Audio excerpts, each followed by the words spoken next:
Bonsoir à tous, j'espère que vous allez bien. Je vais unmute Clément le pauvre qui est mute. Tac. Hop là.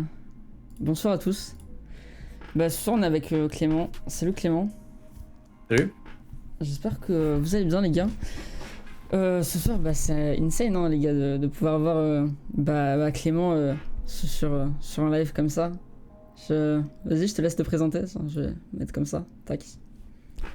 Je Mais te laisse écoute, te présenter. non, mais ça me fait plaisir. Tu m'as bien sauvé la mise sur le live quand j'étais bloqué à l'étranger là pour faire la finale de Ninja.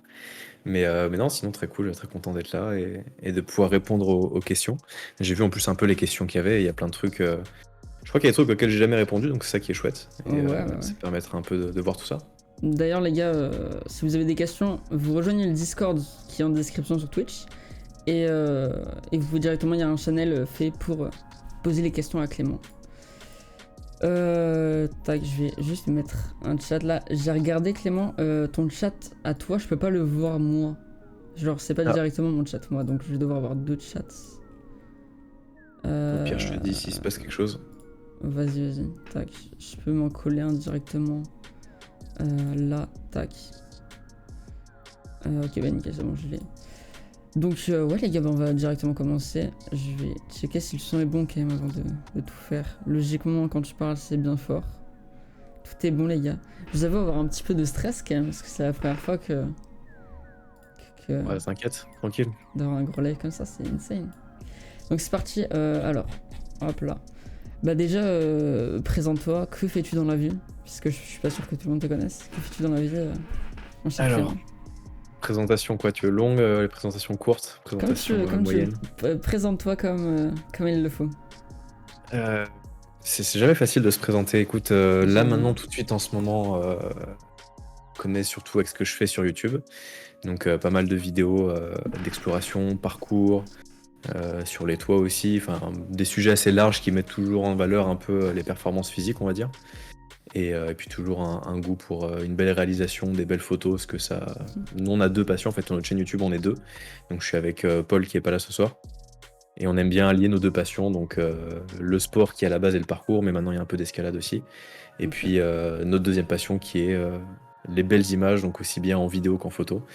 Et ça a été une partie de nos études et notre métier pendant longtemps, donc on aime bien conjuguer les deux et essayer d'allier le mieux possible une belle performance physique avec une belle image pour mettre encore plus en valeur la performance. Ok. Bah, du coup, vous avez commencé à quel âge avec Paul? Tout ça, le parcours, le sport en tout cas. Alors nous on se connaît depuis un paquet d'années en fait, en gros on a grandi dans la même ville, donc c'est une ville genre 7000 habitants, tu vois, une petite ville de banlieue à Ouais. Paris.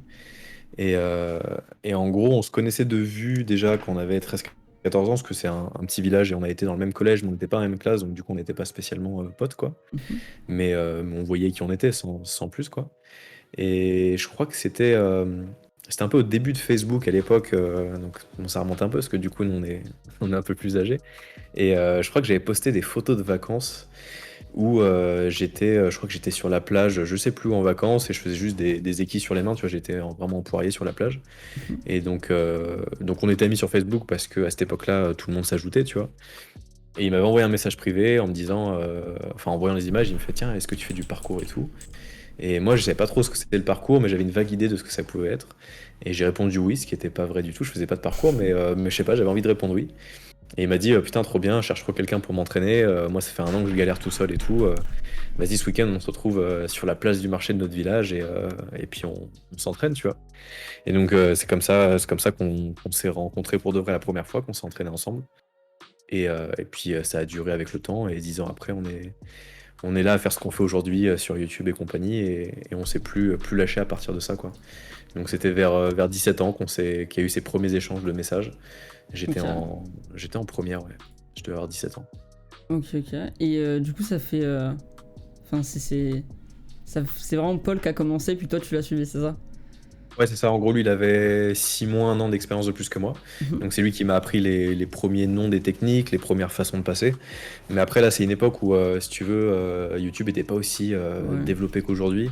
Et puis même, il n'y avait pas de club, d'association pour apprendre le parcours, ce genre de choses. Donc nous, vraiment, c'était... lui, enfin, il y avait quelques vidéos sur YouTube, mais c'était pas des tutos, c'était juste, tu voyais des mecs qui sautaient. Du coup, on regardait en boucle la vidéo, on essayait d'analyser. Pour l'époque, c'était un truc de fou. Aujourd'hui, ça paraît bidon, Ouais, mais genre, on téléchargeait la vidéo sur YouTube pour la mettre dans un logiciel de montage pour regarder image par image le mouvement et le décortiquer, tu vois. Et c'était cette déterre-là, tu vois, d'essayer de reproduire, de voir un peu ce qu'on voyait. Et puis en fonction des sensations qu'on avait sur les réceptions, etc., on se disait, bon, là, c'est peut-être pas la bonne technique.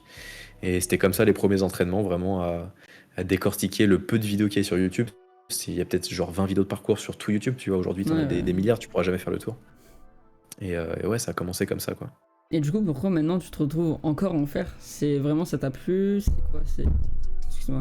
Ouais, bah moi j'ai toujours fait beaucoup de sport, tu sais, j'ai commencé le plus tôt possible, je devais avoir 4 ans et demi, 5 ans, je fais du judo, pourquoi le judo, j'en sais rien, fallait faire un sport, tu sais, tes parents ils t'inscrivent à un sport comme ça, et moi j'avais mes potes de primaire qui en faisaient aussi, donc du coup j'ai commencé par le judo, j'en ai fait très longtemps, je fais beaucoup de compétitions, Mhm. et en gros j'ai fait tellement trop de compétitions que j'en ai eu marre et que j'ai tout arrêté du jour au lendemain vers 15-16 ans à peu près. Et j'ai fait plein de sports, donc j'ai fait beaucoup de judo à haut niveau, j'ai fait du volley aussi, pas mal de haut niveau. Et bah après, plein de petits sports à droite à gauche. Et en fait, j'ai toujours kiffé le sport et ça m'a toujours plu, mais en gros, le parcours est tombé à une bonne période où là, ça faisait genre 1 an et demi, 2 ans que je faisais plus beaucoup de sport, que j'avais pas retrouvé un sport qui me plaisait. Et là, il y avait vraiment un côté cool, des bonnes sensations. Et surtout, l'impression de découvrir genre le truc, tu vois. Ouais. Tu peux faire du sport et kiffer ton sport, mais bah après, peut-être tant que tu l'as pas connu, je pense que c'est difficile à concevoir, mais il y a des sports qui sont faits pour toi, tu vois, pour ta morphologie, pour Mhm. ton, je sais pas, ton intellect et tout. Et le parcours, c'était ça pour moi. Et quand j'ai commencé, vraiment la première session, euh, c'est dommage qu'à l'époque, il n'y avait pas tous les téléphones pour filmer et tout, parce Ouais. qu'il n'y a pas de traces, mais je suis sûr que c'était horrible à voir et que c'était ridicule, mais en termes de sensations intérieures, c'était un truc de fou. Et vraiment, là, j'ai découvert en mode, putain, là, je tiens quelque chose, tu vois. Ok. Et bah, comment t'as. Parce que, enfin, moi, tu vois, j'ai commencé déjà à pratiquer il y a max 1 an, tu vois.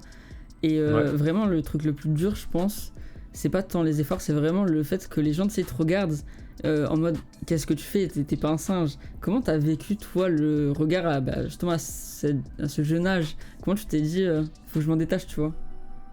Bah, en gros, le truc, c'est que, surtout nous, à notre époque, où c'était assez. Ouais, C'était pas comme aujourd'hui, tu vois. Aujourd'hui, il y a ouais, tellement eu du parcours dans les films, dans les pubs, etc., que les gens, ils ont une vague idée de que ça peut être un sport, que c'est quelque chose, tu vois. Nous, quand on a commencé, c'était vraiment. Genre, vraiment, qu'est-ce que vous foutez? Genre, enfin. C'était pas du tout aussi acceptable que ça l'est aujourd'hui. mhm, Et je pense que la force, c'est qu'on était souvent deux pour s'entraîner. Et je sais qu'au tout début, je m'entraînais pas beaucoup tout seul. Moi, je préfère m'entraîner seul la plupart du temps. Parce qu'il y a du pour et du contre, enfin il y a du bien dans les deux, d'être à plusieurs ou tout seul. ouais, Mais je sais que j'ai une préférence pour m'entraîner solo, mais la grande force du début et d'être à plusieurs, c'est que quand t'es deux ou plus, c'est que t'es dans ta bulle en fait avec tes potes. Et du coup, t'as pas l'impression d'être chelou, tu vois, parce que en fait, t'es avec des mecs chelous autour de toi, tu fais des trucs chelous. Donc pour toi, ça te ouais, paraît normal et t'as moins le côté regard des gens. Après, bien sûr, je sais pas, quoi. Là, nous, on allait, enfin, dans notre ville où on s'entraînait, il y avait pas beaucoup de spots. Et c'était des résidences, des trucs où on n'était pas forcément les bienvenus. Et donc forcément, rapidement, tu avais des gens aussi qui nous cassaient les couilles. Et le truc aussi, c'est, je pense que quand tu es jeune, les gens rapidement prennent à la légère ta discipline. Et en fait, je sais pas si c'est le combo de prendre de l'expérience et d'être fort, et du coup, dans tes mouvements, ça se voit que tu es à l'aise avec ce que tu fais, ou si c'est le fait de grandir, d'avoir de la barbe et de ressembler à un adulte, du coup, les gens te cassent moins les couilles, tu vois. ouais, Mais je sais qu'aujourd'hui, enfin, moi, j'ai plus aucun problème, mais même solo, tu vois, personne ne m'emmerde quand je m'entraîne. Mais j'ai mhm, vraiment souvenir à 17 ans que tout le temps, tous les jours, il y avait des regards, des gens qui venaient te dire de partir ou ce genre de choses. mhm. Et je pense que la grande force, ouais, c'est d'avoir été à plusieurs et du coup d'être moins gêné par le regard des autres, quoi. Et puis Ok, Paul aussi, c'est un mec qui s'en bat les couilles des gens et qui leur répond. Et moi, ça m'aidait bien, tu vois. ok. Et du coup, pour sa deuxième passion, qui est du coup les belles images, c'est ce que tu disais tout à l'heure, Ouais. d'où elle est venue cette passion pour les belles images, justement? Bah, en gros, je pense que ça vient aussi du parcours. Enfin, moi, je sais que j'ai toujours kiffé le montage, tu vois. Mhm. Genre, j'ai vraiment des souvenirs à 14 ans, faire des. Tu vois, à l'époque, je jouais à Dota, je sais pas si tu connais le jeu, c'est Ouais, comme ouais. LoL, quoi. mais genre le premier Dota, tu vois, c'était pas Dota 2 comme aujourd'hui, c'était vraiment les prémices sur Warcraft 3 et tout. Ouais. Et je sais que je faisais des montages où je récupérais des parties, soit les miennes, soit de mecs un peu balèzes, et je faisais des compilations de beaux moves, tu vois, dans le jeu. Et ça me plaisait beaucoup. Et du coup, j'avais déjà Ok. cet attrait pour le montage, et en fait, mon père faisait du montage, et je pense qu'il m'a aussi donné cette passion et cette envie ouais, de toucher à des images, faire créer des histoires, tu vois. Et en fait, en faisant du parcours, naturellement, on a commencé à se filmer aussi pour voir les mouvements, essayer de s'améliorer, voir. C'est très important de regarder comment tu bouges pour te faire une idée, parce que tu peux avoir des sensations de ouf. Et quand tu te regardes en caméra, c'est genre pété, tu vois. C'est vraiment claqué au Ouais. sol et tu te dis, ah ouais, putain, je ressemble à ça, c'est chaud. Et c'est très utile je trouve, pour progresser. Et je pense que il y avait cette envie de, quand on filmait aussi, de je pourrais pas expliquer d'où c'est venu. Naturellement, j'aimais bien les belles images. Et puis, quand il y avait les premières vidéos de parcours un peu bien réalisées, moi, ça me plaisait beaucoup. Mhm. Et du coup, la passion du montage, commencer à se filmer en parcours, du coup, faire des vidéos de parcours et tout, je pense que ça a démarré là-dessus. Et c'est comme ça que en fait, je pense que naturellement, j'aurais jamais touché à une caméra parce que j'avais ni le matos, ni le truc en moi pour me dire c'est ça que je veux faire. Mhm. Mais le fait du parcours, du coup, indirectement, on m'a mis une caméra dans les mains pour pouvoir filmer ce que je faisais. Et du coup, la passion est née comme ça, en mode, ah, en fait, j'adore faire ça, tu vois. Ok. Et maintenant, on va passer à l'école, aux études, tout ça. Ouais. T'étais plutôt un bon élève, toi ou t'étais vraiment Franchement, moyen? non, non, franchement, ça va. En gros, comment dire? En gros, moi, je suis un escroc parce que j'ai toujours eu beaucoup de facilité dans beaucoup de choses dans la vie. Mhm. Et donc, à l'école, juste en écoutant les cours, en fait, j'étais déjà dans la moyenne haute de la classe, tu vois. Et en fait, le problème de ma vie, c'est que je suis le mec le plus flemmard de la Terre. Et en fait, je suis obligé de. Là, maintenant, aujourd'hui, je suis obligé de me mettre des pièges pour m'entraîner physiquement, pour faire des trucs, parce que sinon, je suis du genre à vraiment rien foutre de mes journées, tu vois. Je suis vraiment une flemme monumentale. Et du coup, ça, à l'école, ça se traduisait par le fait que j'avais la flemme d'apprendre mes cours, tu vois, de relire mes trucs. Mais je savais qu'en écoutant bien et en étant attentif pendant le cours, j'avais 80% du truc qui était imprimé dans mon cerveau. Ok. Donc je me forçais à bien écouter en cours. Comme ça, à la maison, je rentrais et je faisais des jeux vidéo et je savais que j'assurais au moins du 14-15 de moyenne sans faire grand-chose de plus, tu vois. Et ça marche au collège et tout. Après, au lycée, il fallait quand même commencer à travailler un peu parce que c'est pas inné non plus tout ce qui est maths, physique et tout, compagnie. Mais du coup, ouais, non, en termes de résultats, j'étais bon élève. Après, dans l'attitude, non, j'étais plutôt du genre à écouter un peu en cours. Ouais. Et j'aimais bien. J'étais pas un fouteur de merde, mais en gros, j'étais pote avec des gens qui aimaient bien foutre le bordel. Mhm. Et j'aimais bien foutre le bordel avec eux, mais je le faisais suffisamment bien pour pas que je me fasse choper, tu vois. Donc Ouais, je vois. j'arrivais à me placer comme il fallait. Et du coup, toi, ça te plaisait pas tellement en fait. C'était pas un truc.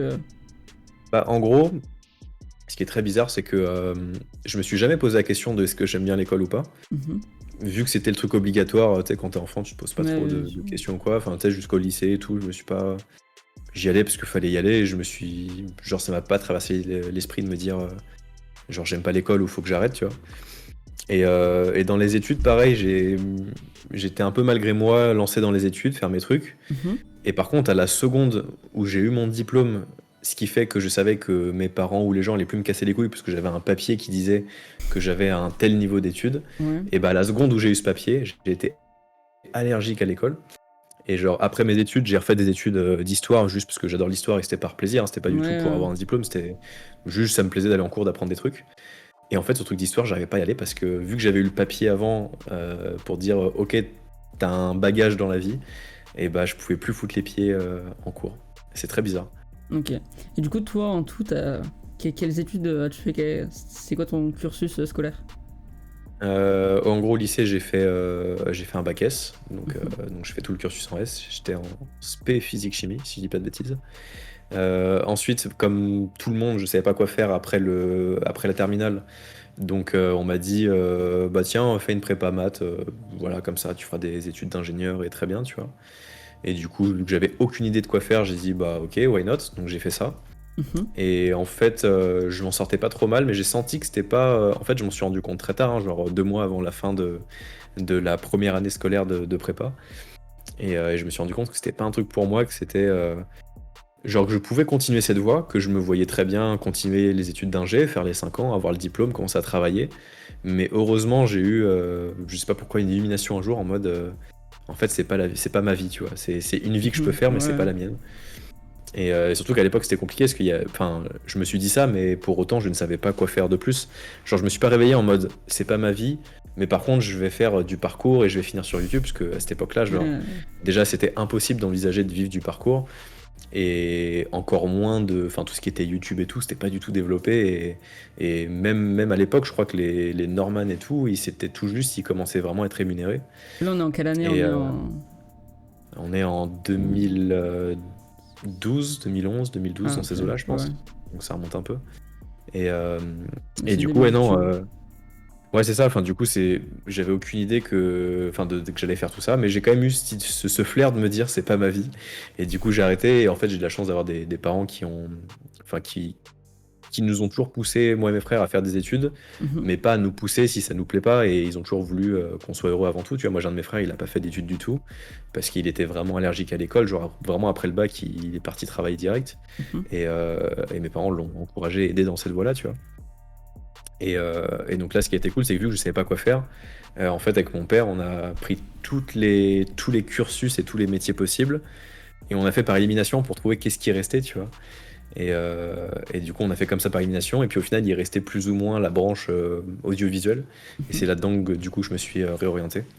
Donc là, je suis parti en fac de ciné pour faire, voilà, pour apprendre à faire des films, entre guillemets, quoi. Mhm.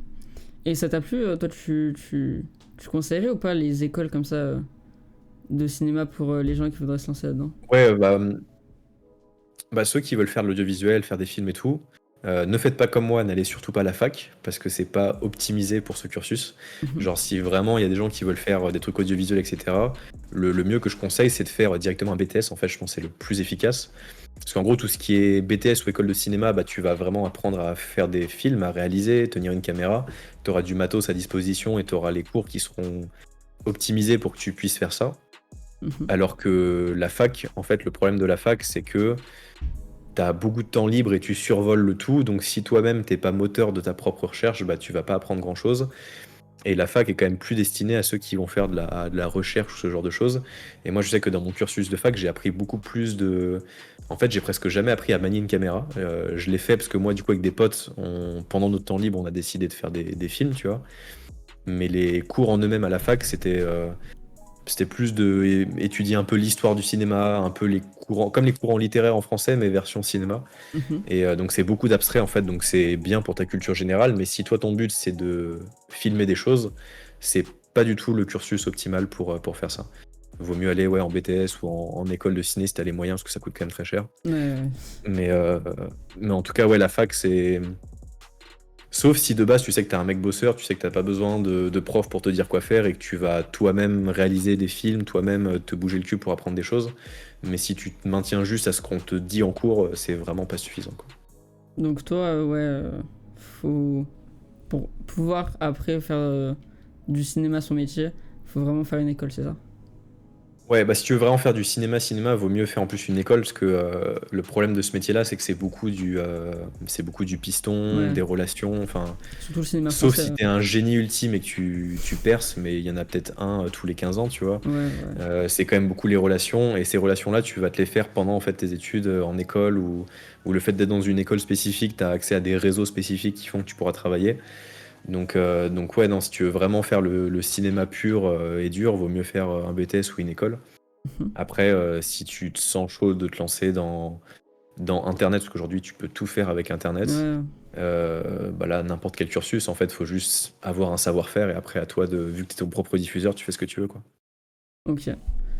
Euh, donc ça c'est bon. Et du coup, maintenant, comment t'as rencontré Léo et Nico qui étaient là avec vous au début sur YouTube? Parce que Alors en tu gros, nous as expliqué tout à l'heure que t'as rencontré Paul quand t'étais plus jeune et c'est là où t'as commencé à ouais, faire c'est ça, ouais. du parcours. Mais du coup, Léo et Nico, comment vous vous êtes rencontrés? Bah, en gros, nous, avec Paul, on s'entraînait ensemble et tout. Et en fait, une fois, on était allé sur Paris. Et Mhm. sur Paris, on avait croisé par hasard sur un spot de parcours en plein Paris, Nico, donc lui, à l'époque, il habitait dans les Alpes. Il était monté à Paris, puisque à Paris, tu as des spots un peu mythiques et connus. Donc, on s'était rencontrés sur un spot, on avait bien sympathisé. Et ensuite, c'était le début un peu des événements de parcours en France, donc des rassemblements dans des villes et tout. Et en faisant quelques rassemblements, du coup, bah, on se retrouvait là-bas. Enfin, moi, je retrouvais Nico et tout, donc on passait encore du temps ensemble. et on s'entendait vachement bien et tout. Et en gros, on a commencé, nous, avec Paul, on avait envie de faire une sorte de road trip, un voyage où on s'est dit, vas-y, on va aller en Europe et tout. L'idée, c'est de se faire héberger par les gens qui font du parcours, de s'entraîner avec eux et de faire une vidéo de tout ça. Et en gros, c'est juste passer du bon temps avec des gens, essayer de voir aussi, enfin, en gros, faut remettre en contexte où à l'époque, il n'y avait pas toutes les vidéos qu'on a et c'était un peu nouveau d'aller voir les gens dans leur pays. Il n'y avait pas beaucoup de gens qui sortaient de leur pays et tout. Et aujourd'hui, tu identifies avec les vidéos un peu les styles dans tous les pays, mais à l'époque, Ouais. c'était très différent. Et je me rappelle les premières fois on est allé en Espagne et tout, putain, ouais, les Espagnols, ils ont vraiment un style différent de bouger que nous. Et du coup, Ouais. c'était aussi inspirant et de leur prendre des techniques, des façons de faire. Alors qu'aujourd'hui, bon, avec les vidéos, je trouve qu'il y a un style global qui se mélange. Mais à l'époque, c'était encore très dans des catégories. Et donc, du coup, on avait décidé de faire un voyage en Europe. Et donc, on était parti avec Nico. Ouais. Et sur une des étapes de tout ce premier voyage, en fait, on était passé en Andorre, là où habitait Léo. Et donc, c'est là où on avait rencontré Léo. Et on avait pareil ultra sympathisé. Et avec le temps, du coup, on a fait d'autres voyages où cette fois-ci, Léo est venu avec nous. Et au fur et à mesure du temps, entre-temps, moi, quand j'ai fini mes études, en fait, j'ai fait mes études dans le sud de la France. Et quand j'ai fini mes études, je suis retourné sur Paris pour bosser avec Paul, en fait, dans la vidéo, etc. Et puis à force de faire des jobs dans la vidéo et quelques jobs dans le parcours, genre pour des marques ou ce genre de choses, Mhm. du coup les gars, donc Nico et Léo, sont venus sur Paris. Et donc là on a pris une coloc, on était tous les quatre ensemble et c'était plus simple pour à la fois faire nos projets perso et puis pour travailler ensemble dans les rares jobs de parcours qu'on avait où il fallait faire je sais pas, des choses, des initiations ou ce genre de choses quoi. Ok, super intéressant. Tac, hop là. Maintenant pour le sport en lui-même, euh, comment vous avez combattu parce que on le voit dans tes vidéos, toutes les vidéos grues que vous avez pu faire ou autre. Comment vous avez commencé à combattre cette peur du vide parce que le parcours a dû quand même aider énormément à ça, mais Ouais. c'est quand même pas la même chose de savoir sauter de 4 mètres et de 120 mètres sur une grue, tu vois, c'est pas la même chose. Ouais, non, c'est sûr, ça vient avec le temps, l'expérience, mais moi j'ai vraiment eu un déclic où, en gros, comme tout le monde, hein, j'avais peur du vide et tout, mais j'avais pas la peur au point que. Enfin, j'avais pas de vertige, tu vois. Il y a des gens, ils ont Ouais, vraiment la maladie du vertige où t'as beau travailler, c'est un problème dans l'oreille interne ou je sais pas quoi, ils ont ouais. vraiment un problème avec ça. Donc moi, j'avais, comme tout être humain sensé, j'avais peur du vide, mais pas au point que ça me paralysie avec une maladie ou un truc vraiment qui m'empêche Mhm. de travailler dessus. Et naturellement, en fait, avec l'entraînement, moi je pense que le déclic que j'ai eu, c'est en travaillant les sauts de fond. Donc les sauts de fond, c'est vraiment sauter de très haut à très bas en parcours. Et il y a une période où j'ai vraiment travaillé que ça, donc je m'entraînais à sauter 3 mètres, 4 mètres, 5 mètres, 6 mètres, etc. Essayer d'aller toujours de plus en plus haut. Et en fait, le déclic que j'ai eu, c'est à partir du moment où j'étais apte à sauter de 5-6 mètres en toutes circonstances sans me blesser. Et du coup, à 5-6 mètres de haut, j'avais aucune peur du vide parce que je savais qu'en cas de chute, je savais sauter, me réceptionner et ne pas me faire mal. Donc ça a vraiment été ça, je pense, le premier step et la validation du truc. Et, et en fait, ça m'a vacciné à 5-6 mètres, mais ça m'a quand même. Genre vraiment, enfin comment dire, ça m'a vraiment vacciné à 5-6 mètres, mais du coup à 7, 8, 9, 10 mètres, j'avais presque pas peur parce que si à 5-6 mètres j'ai aucun dégât, je savais qu'à 7-8, je me faisais un peu mal, 9-10, je me faisais une foulure, peut-être j'ai une fracture, mais en tout cas c'était pas dangereux pour ma vie, enfin je restais vivant, bon sauf que je tombe sur la tête, mais ça arrive rarement, tu vois. Et donc ça a vraiment été ça le déclic. Et après je pense que c'est l'expérience avec le temps, à force de monter sur les hauteurs, etc., tu deviens de plus en plus à l'aise. Et à force de prendre du niveau en général dans le parcours, dans toutes ces disciplines-là, tu es sûr de tes appuis. Donc là, cette fois-ci, il n'y a plus l'option de si je tombe, je me fais pas mal. Maintenant, c'est moi, enfin, quand je monte sur une grue, c'est je ne vais pas tomber tout court parce que je sais comment me rattraper, je sais comment poser mes pieds, mes mains pour que ça tienne. Donc la mécanique est différente dans ma tête, tu vois. C'est plus si je tombe, bon, je fais une roulade, je m'en sors. C'est là, il n'y a même plus l'option de tomber en fait. Mhm. Ok. Tac. Combien d'entraînements tu fais ou tu vas faire avec Paul, tout ça? Combien de fois vous vous entraînez par semaine justement pour garder cette condition-là? Toi, je En sais que ce moment, pas beaucoup. t'as une poutre chez toi, du coup, toi, qui te sert Ouais, pour ouais. les En fait, entraînements. le truc, c'est que. Comment dire? En fait, depuis qu'on est sur YouTube, donc là, ça va faire, je crois, bientôt 3 ans. enfin qu'on a vraiment, je veux dire, la récurrence, une vidéo par semaine sur YouTube, et que ça nous prend beaucoup de temps. Je sais que je m'entraîne beaucoup moins. Je suis passé de... Autant avant, je me considérais vraiment athlète pro avant tout ça. Maintenant, je me considère plus mec qui a un niveau correct, mais je suis avant tout animateur de vidéos, tu vois, parce que j'ai plus l'entraînement qui suit que j'avais avant par manque de temps. Ouais. Donc je m'entraîne beaucoup moins. Mais pour autant, je garde quand même un excellent niveau. Enfin, j'essaie de me maintenir, mais je suis plus autant au top de la perf que je l'étais à l'époque. Ouais. Et donc, effectivement, j'essaie de me maintenir, mais là, c'est très variable. Tu vois, je sais qu'en hiver, naturellement, déjà de base, moi, je m'entraîne pas beaucoup. Tu vois, Mm. je suis comme un animal qui hiberne. Tu vois, je reste un peu au ralenti à faire mes trucs. Donc, ouais, non, je m'entraîne. Moi, j'ai pas de calendrier d'entraînement en mode le lundi de 18 à 20h, je m'entraîne. Enfin, c'est vraiment au feeling. Ok. Par exemple, je me suis entraîné hier, tu vois. Avant ça, ça fait une semaine que j'avais rien foutu. Et c'est variable, en fait, c'est en fonction du temps, en fonction de la motive, en fonction des gens aussi qui s'entraînent et qui peuvent me motiver à aller m'entraîner. Je peux te taper des semaines entières à m'entraîner 3 heures par jour et me déglinguer, comme Mhm. faire 2 semaines à rien foutre, à être devant l'ordi à faire des montages et prendre du poids, tu vois.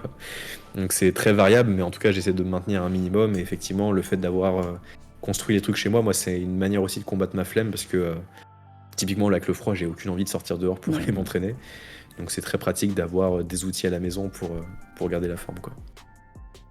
Bah, du coup, maintenant, ça fait quelques années que tu fais du parcours et en plus de l'escalade.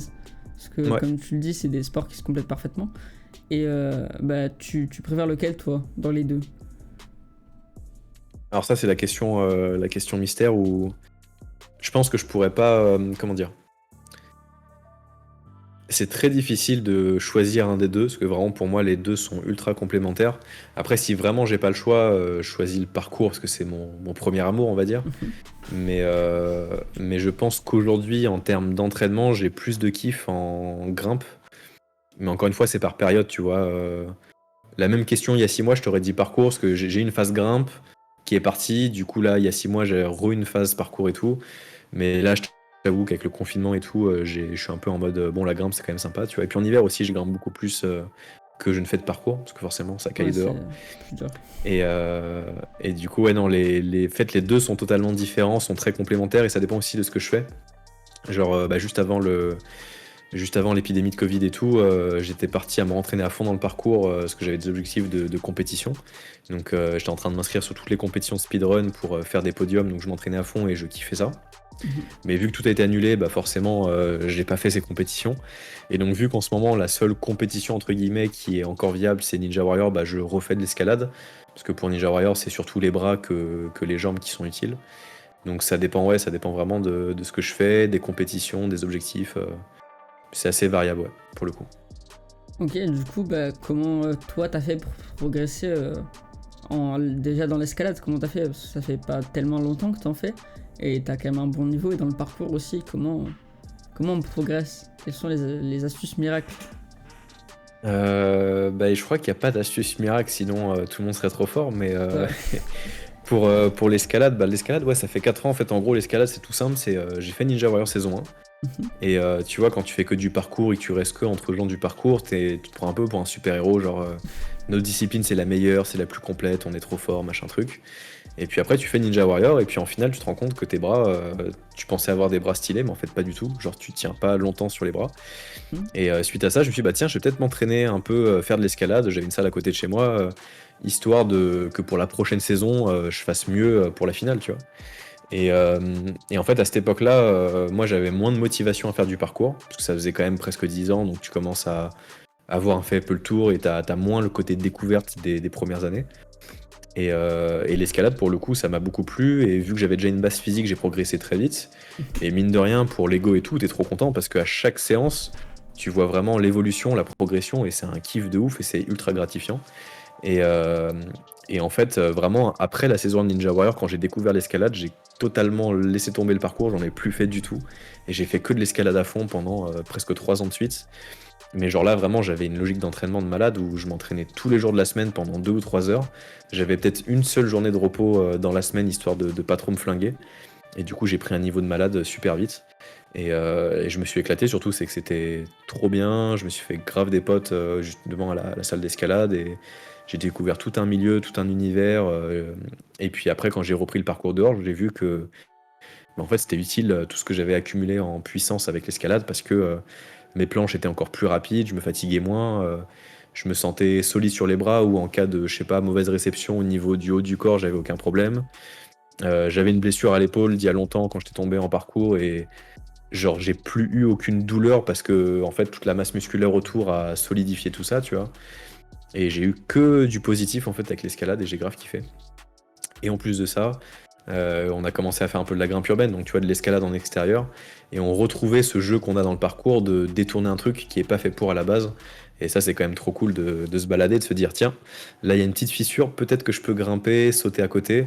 Et quand tu peux commencer à mixer les deux disciplines, ça, c'est ce que je préfère, où tu fais un saut de bras, tu commences à faire une truc d'escalade où tu cales vraiment des mouvements d'escalade, genre un talon, enfin des trucs très spécifiques.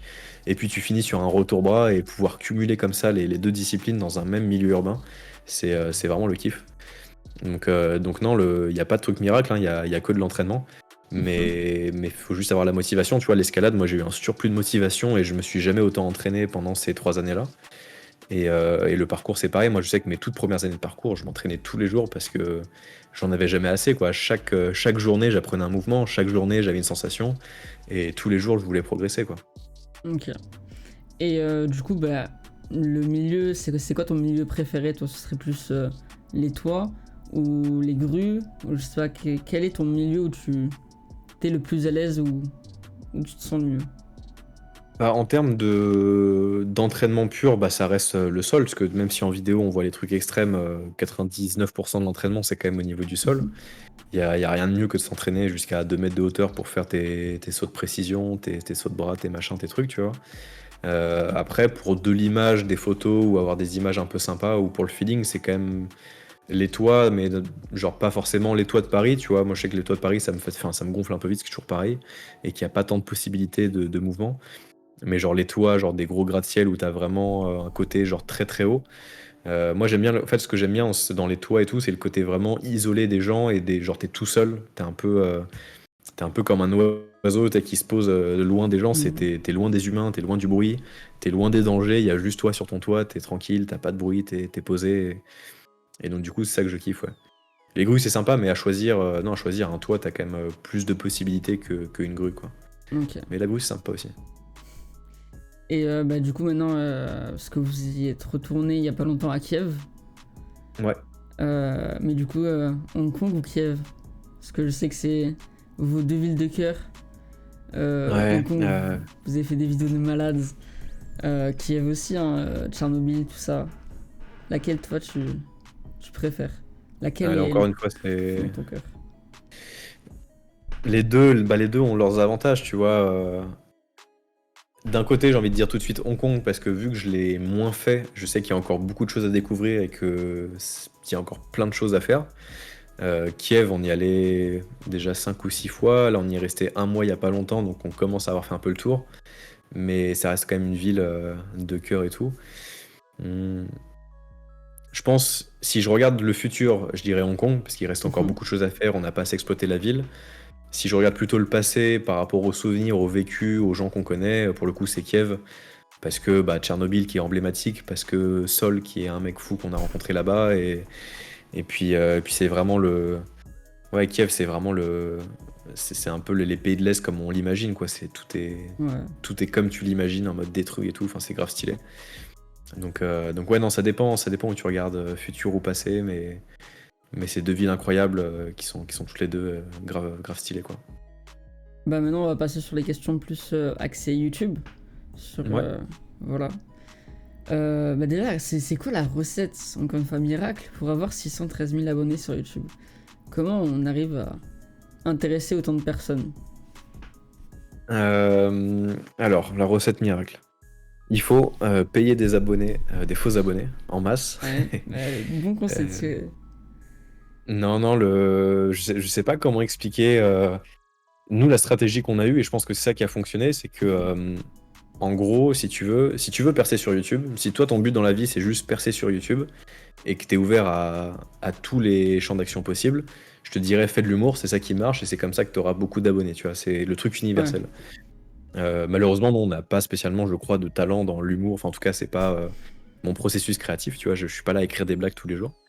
Donc non, je pense le bon truc à faire, c'est bon, bah déjà forcément faire de la qualité, être passionné, être régulier, etc. Mhm.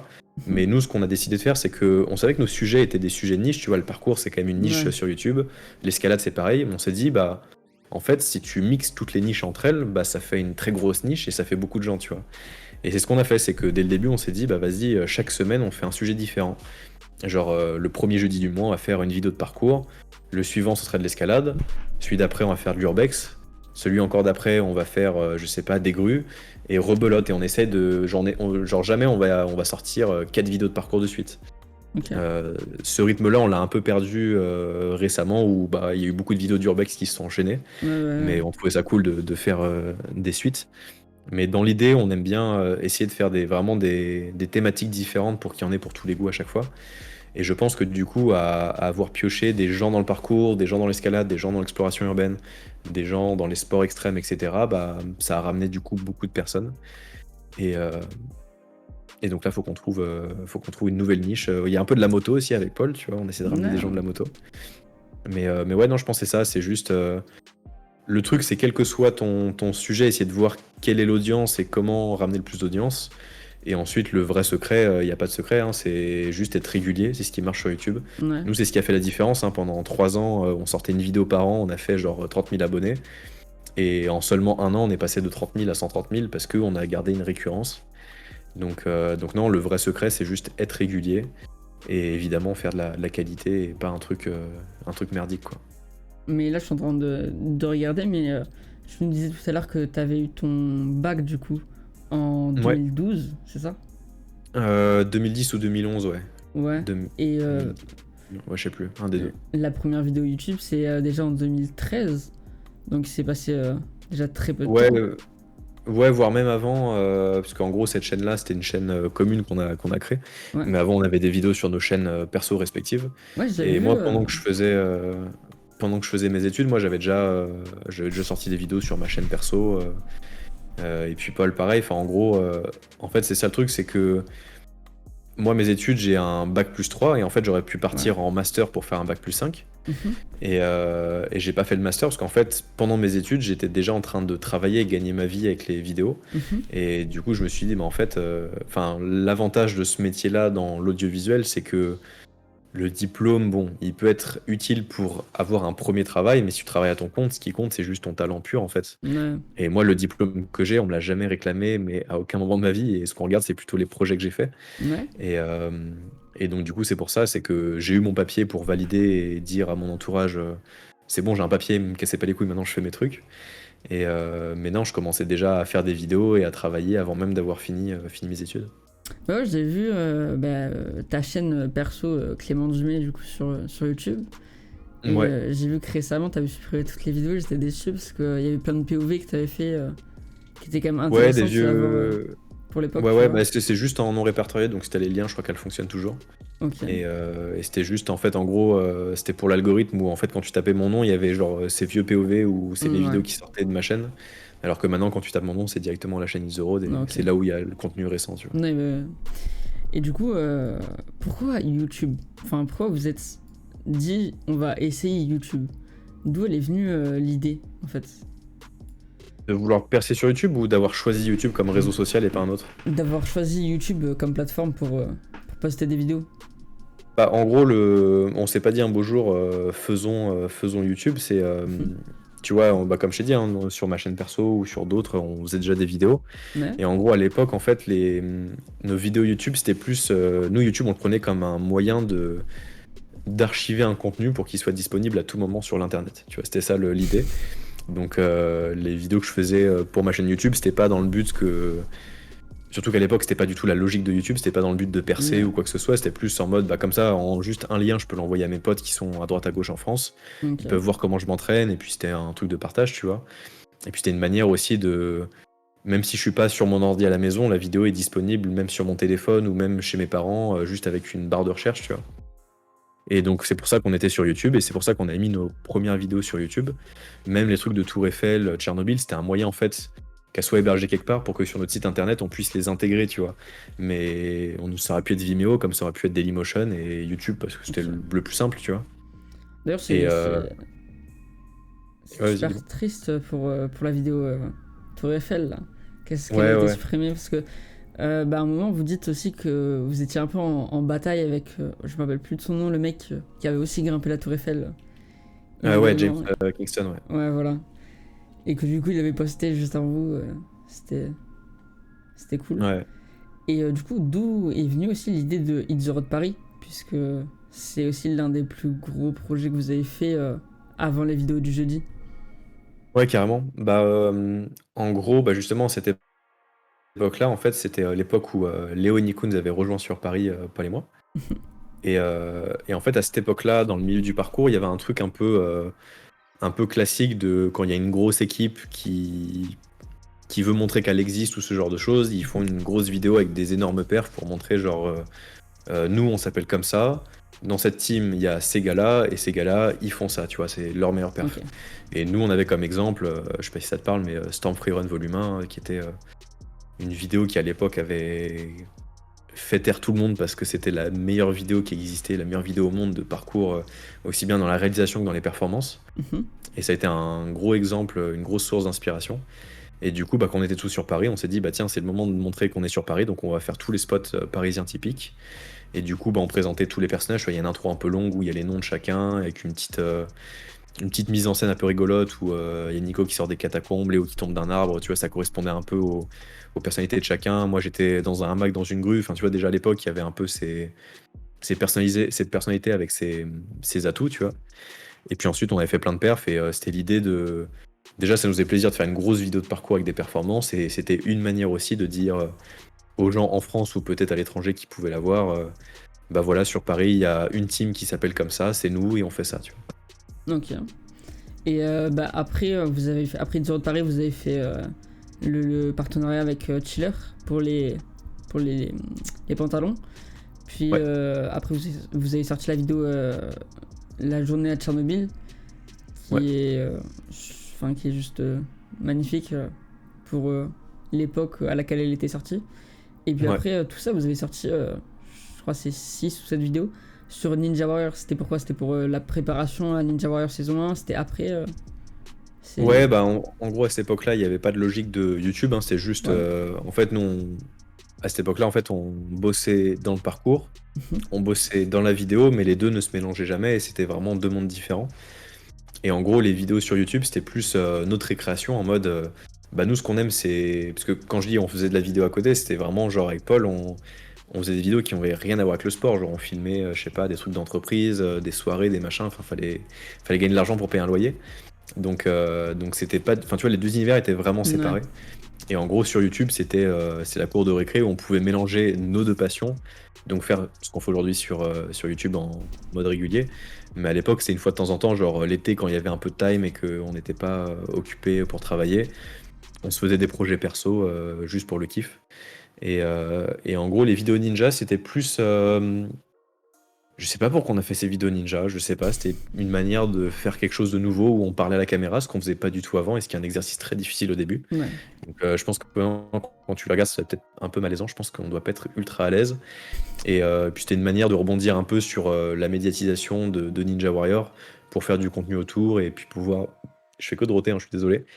Et donc c'est une manière de pouvoir répondre aussi aux questions parce qu'on avait beaucoup de questions vu que c'était tout nouveau Ninja Warrior. Il y a plein Ouais. de gens qui disaient bah, comment on s'entraîne à Ninja, comment on passe tel obstacle.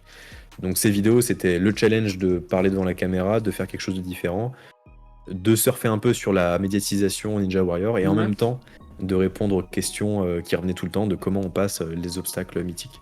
Ok. Et du coup, après cette série-là, vous avez fait Hit and Run, Ouais, qui a été aussi une grosse vidéo. Euh, ouais, carrément. et puis après, vous avez pas commencé les vidéos du jeudi, mais vous avez commencé les vidéos un peu plus. Comment on pourrait dire ça? Parcours et comme ce que vous faites aujourd'hui en fait. Vous avez fait. Déjà, vous avez fait la vidéo pour Explore. D'ailleurs, est-ce qu'il Oui, y a c'est vrai. il y a une date de sortie d'Explore de reprévu? Parce que je sais que tu l'avais annoncé au mois de novembre. Mais Ouais, mais avec tout ce qui se passait, c'était compliqué. en fait, on attend juste que les salles de cinéma réouvrent, comme ça Ouais, on peut faire l'avant-première. Et dès que l'avant-première est faite, le film il sort tout de suite. ok. Donc là, on est tributaire des salles de cinéma. Donc J'espère qu'en avril-mai, comme l'année dernière, ils vont arrêter tout ce qui est couvre-feu, qu'ils vont rouvrir Ouais. les trucs culturels. Comme ça, à l'instant même où les salles de ciné réouvrent, on fait notre putain d'avant-première, le film il sort, on n'en parle plus. Et on arrête avec ce running gag qui dure depuis 4 ans de De ça ouf. sort quand Explore, De ouf, parce de que ça ouf. fait longtemps. Après, vous avez commencé juste après la vidéo Ulule, du coup, pour Explore, vous avez fait une vidéo dans un cinéma avec Léo et Nico.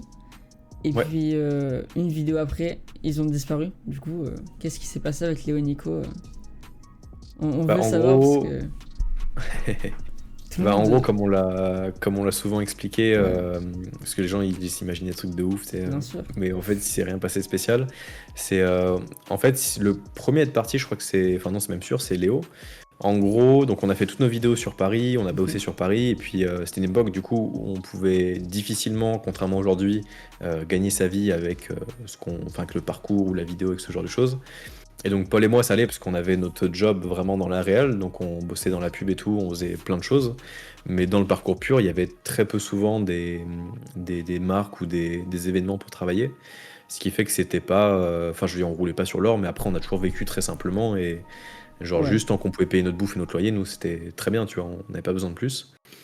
Et en gros, donc, lui, Léo, à la base, il habite vraiment au fin fond de la montagne, en Andorre, etc. mhm. Et donc il était monté sur Paris, j'imagine, peut-être avec l'espoir de pouvoir peut-être lancer une carrière ou ce genre de choses. Et c'était plus dur que prévu. Et surtout, en fait, il avait vraiment.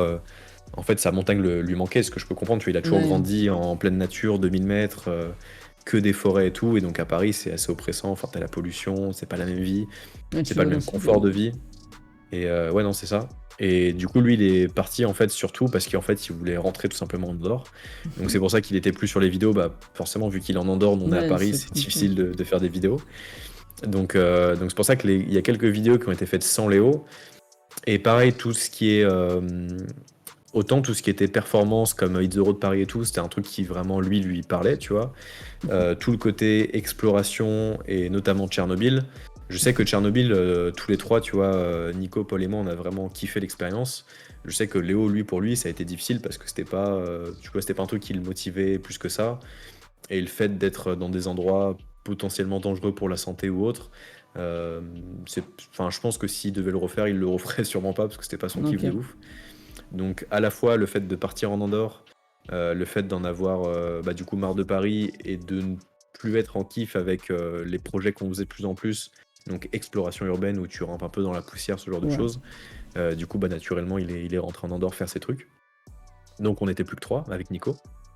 Et donc avec Nico, c'est pour ça que on a fait Explore. Donc vu que le film n'est pas sorti, tu le sais peut-être pas, mais Explore c'est juste Nico, Paul et moi. Léo n'est pas dedans du tout. Ok. Et donc voilà, donc on a fait Explore. Et donc en parallèle après Explore, donc avec Paul, on était en full montage pour essayer de faire un truc bien sur Explore. Mhm. Nico, il s'était blessé, je sais plus. Je crois qu'il s'était fait la cheville, je sais plus. Enfin, il s'était blessé un peu gravement. Du coup, il s'entraînait plus, il était plus motivé pour faire des projets, etc. Donc, on faisait déjà plutôt de projets avec lui, même si on habitait toujours ensemble.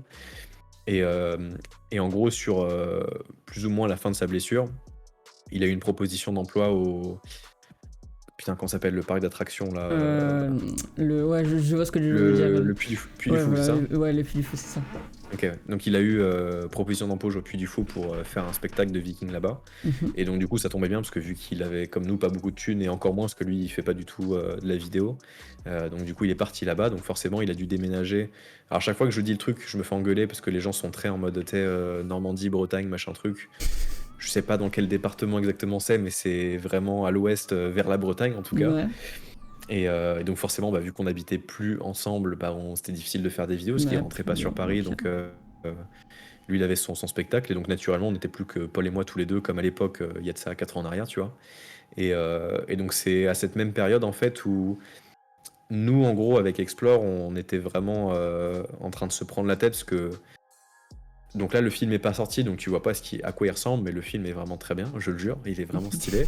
Mais en gros, quand on est rentré sur Paris et qu'on avait les rushs et qu'on a commencé à monter, il y a plein de trucs qui marchaient pas parce que bah en fait tu t'improvises pas du jour au lendemain apte à faire un documentaire de 52 minutes. Ouais, Et il y avait plein de trucs qu'on n'avait pas fait au tournage qui marchaient pas et c'était une ouais, prise de tête. Et donc du coup on a dû tourner des nouveaux trucs Moi je dis rien pour pas spoil, mais on a dû tourner des trucs pour essayer de réarranger le film. Ouais. Et du coup maintenant ça marche trop bien et c'est grave stylé. Mais en gros on s'est trouvé un moment où on faisait que de faire du montage, que de faire des versions qui ne marchaient pas et en fait on était désespérés. Et en gros on dit vas-y il faut qu'on prenne du recul sur le projet, pendant 6 mois on n'y touche plus, on laisse et dans 6 mois on revient avec des idées nouvelles pour essayer de l'améliorer. Et donc du coup pendant ces 6 mois où on faisait plus Explore, c'est là où on a au début, on n'a rien fait, on a pris du repos, et puis au bout d'un Mhm. moment, tu sais, nous, on adore faire du montage, faire des vidéos, et ça nous manquait à Paul et à moi. Et on s'est dit, bah, genre, vas-y, on a envie de tourner des vidéos, vas-y, on se fait un petit projet comme ça, genre totalement gratos, qu'on met sur YouTube juste pour se faire plaisir. Et donc, c'était la première vidéo YouTube, c'est la tour Kia qu'on a escaladée. Ouais. Et, Non. et donc, cette tour Kia, en fait, à la base, c'était juste une vidéo en mode, putain, ça fait 15 fois que je prends le périph', je vois à chaque fois cette tour qui a l'air abandonnée. Mhm. Vas-y, on se fait une vidéo, limite on la tourne différemment de d'habitude, on explique à la caméra par où on passe pour c'est un côté un peu didacticiel de comment ça se passe concrètement quand on infiltre un bâtiment. Et du coup, on a tourné cette vidéo qu'il y a, et en fait, dès l'upload, directement, il y a eu des retours de fou où tout le monde était en mode mais c'est trop bien et tout. Et du coup, on s'est dit, au début, pour rigoler, on s'est dit vas-y, on sort 3-4 vidéos toutes les semaines. Donc on est rentré dans l'engrenage et en fait, ça a tellement plu aux gens, ça nous a tellement plu que en fait on était lancé à faire une vidéo semaine et c'était la vidéo du jeudi en fait. C'est né comme ça par hasard où Ok. à la base c'était juste une vidéo pour pour faire autre chose, pour se libérer l'esprit et on s'est fait prendre par l'engrenage YouTube et puis 3 ans plus tard on est encore là à faire des vidéos comme ça quoi. Et UBM, c'était.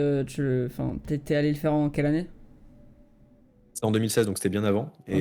et du coup en faisant les vidéos du jeudi fallait trouver des idées Ouais. et à un moment j'ai fait tiens cette émission je sais que pas beaucoup de gens étaient au courant que je l'avais fait et tout, et il y a des choses cool à raconter. Mhm. Et du coup, j'en ai fait 2 épisodes et qui ont cartonné. Je crois Ouais, qu'aujourd'hui, c'est super. genre il y a beaucoup de vues pour ce que c'est. Enfin, je trouve que c'est quand même beaucoup, genre 400 ou 500 000 vues. Ouais, 500 000 vues là sur Je pratiquement trouve les ça deux. beaucoup pour. En plus, j'ai une tête de déterré sur ces vidéos, c'est un enfer. Mais enfin, comment ça s'est passé? C'est eux qui t'ont démarché ou c'est toi qui a fait les démarches pour pouvoir y rentrer? Comment Non, ça s'est non, passé? il y avait eu des castings en ligne en fait. Ouais. Et en gros, les équipes de cast pour caster des Français se sont pas fait chier. Ils ont pris toute la liste des finalistes de Ninja Warrior saison 1. Ils ont envoyé un message à tout le monde et ils ont vu qui répondait. Donc c'est comme ça que j'ai été contacté. Et c'est pour ça Ok. que sur UBM, il y a. En fait, quand tu regardes tous les participants, il y a pratiquement que des finalistes de Ninja Warrior saison 1. On a les frères Mawem qui font de l'escalade qui étaient finalistes. Il y a Laura Mété, il y avait Léo aussi. Enfin, il y avait plein de gens. Ok. Et du coup, Donc ça arrive un peu par hasard. comme tu le disais tout à l'heure, tu parlais d'argent que vous étiez un peu, enfin c'était un peu compliqué. Et Ouais. comme vous, ce que vous faites sur YouTube, enfin YouTube ne l'accepte pas du tout. Vous êtes 3/4 du temps démonétisé. Vous avez ouvert un Tipeee. Ouais. Et franchement c'est bien. Vous avez, c'est 4000 euros. C'est déjà énorme que en don justement, c'est déjà énorme que vous puissiez avoir ça. Ouais. Mais la question c'est déjà Tipeee, ils prennent 8%. Comment Ouais. à deux, si vous divisez tout par deux, comme, je pense que c'est ce que vous faites, non? Ouais. En gros, sur ce qui est niveau thunes, nous, en gros, vu qu'avec Paul, on se connaît depuis toujours et que avant de faire YouTube et d'avoir une société pour gérer, du coup, maintenant, notre activité principale qui est vivre sur les réseaux, on avait déjà nos sociétés de production à l'époque, tu vois, quand on travaillait ensemble. Ouais. Et on a toujours fait ça, et même avec It's the Road, c'est le principe, c'est peu importe qui travaille, tout ce qui rentre est divisé en parts égales avec tous ceux qui sont dedans. Mhm. Donc c'est ça aussi qui a pu poser problème peut-être dans le passé où je sais qu'il y en a qui n'étaient pas aussi motivés que d'autres à bosser, mais Paul, je sais que comme moi, il a la même ambition que moi, il a les mêmes compétences et que, enfin, tu vois, là par exemple, je suis avec toi là ce soir en live, mais je Mhm. sais que Paul, c'est pas pour autant qu'il est devant la télé en train de se gratter le ventre, tu vois, je sais que il est en train de charbonner et j'ai entièrement confiance en ce qu'il fait. Et c'est pour Ouais. ça qu'on a toujours tout divisé en 2 parties égales. Et même si par exemple il fait une OP sur son compte Instagram personnel pour un truc personnel, on divise la rentrée d'argent en 2 parce que ce qu'il est aujourd'hui sur les réseaux ou ce que moi je suis aujourd'hui sur les réseaux, sans lui ou sans moi, jamais ça aurait Ouais. existé. C'est comme Donc on McFly a et Carlito. toujours. Il y a pas de Ouais, Clément sans Paul, il n'y a pas de Paul sans Clément. ouais, c'est ça, tu vois. Ouais. Et du coup, on a toujours tout divisé en 2. Et donc, euh, et donc du coup, ouais, pour le Tipeee, bah, si tu prends le fameux 4000 en moyenne, Ouais. euh, on va arrondir à 4000 même hors pourcentage Tipeee et tout. Ouais. En gros, vu que ça va, en fait, c'est pas des trucs qui rentrent dans ta poche, tu vois. Il y a des gens, ils Ouais. se disent, bah 4000 ça va, 2000 euros chacun, grand Ouais, prince, tu non. vois. C'est... Mais en fait, ça va sur la société, tu payes des impôts. Sur ce qui reste après les impôts, si toi, tu veux te l'avoir sur ton compte personnel, tu payes les charges salariales et Ouais, patronales. c'est ce que... Donc en fait, en gros, je sais plus, on a fait le calcul, mais si sur les 4000, si on devait se le verser sur notre compte personnel chacun, il reste genre 500 euros, quoi. Enfin, c'est vraiment, il reste plus rien, tu vois, à la fin. Ouais.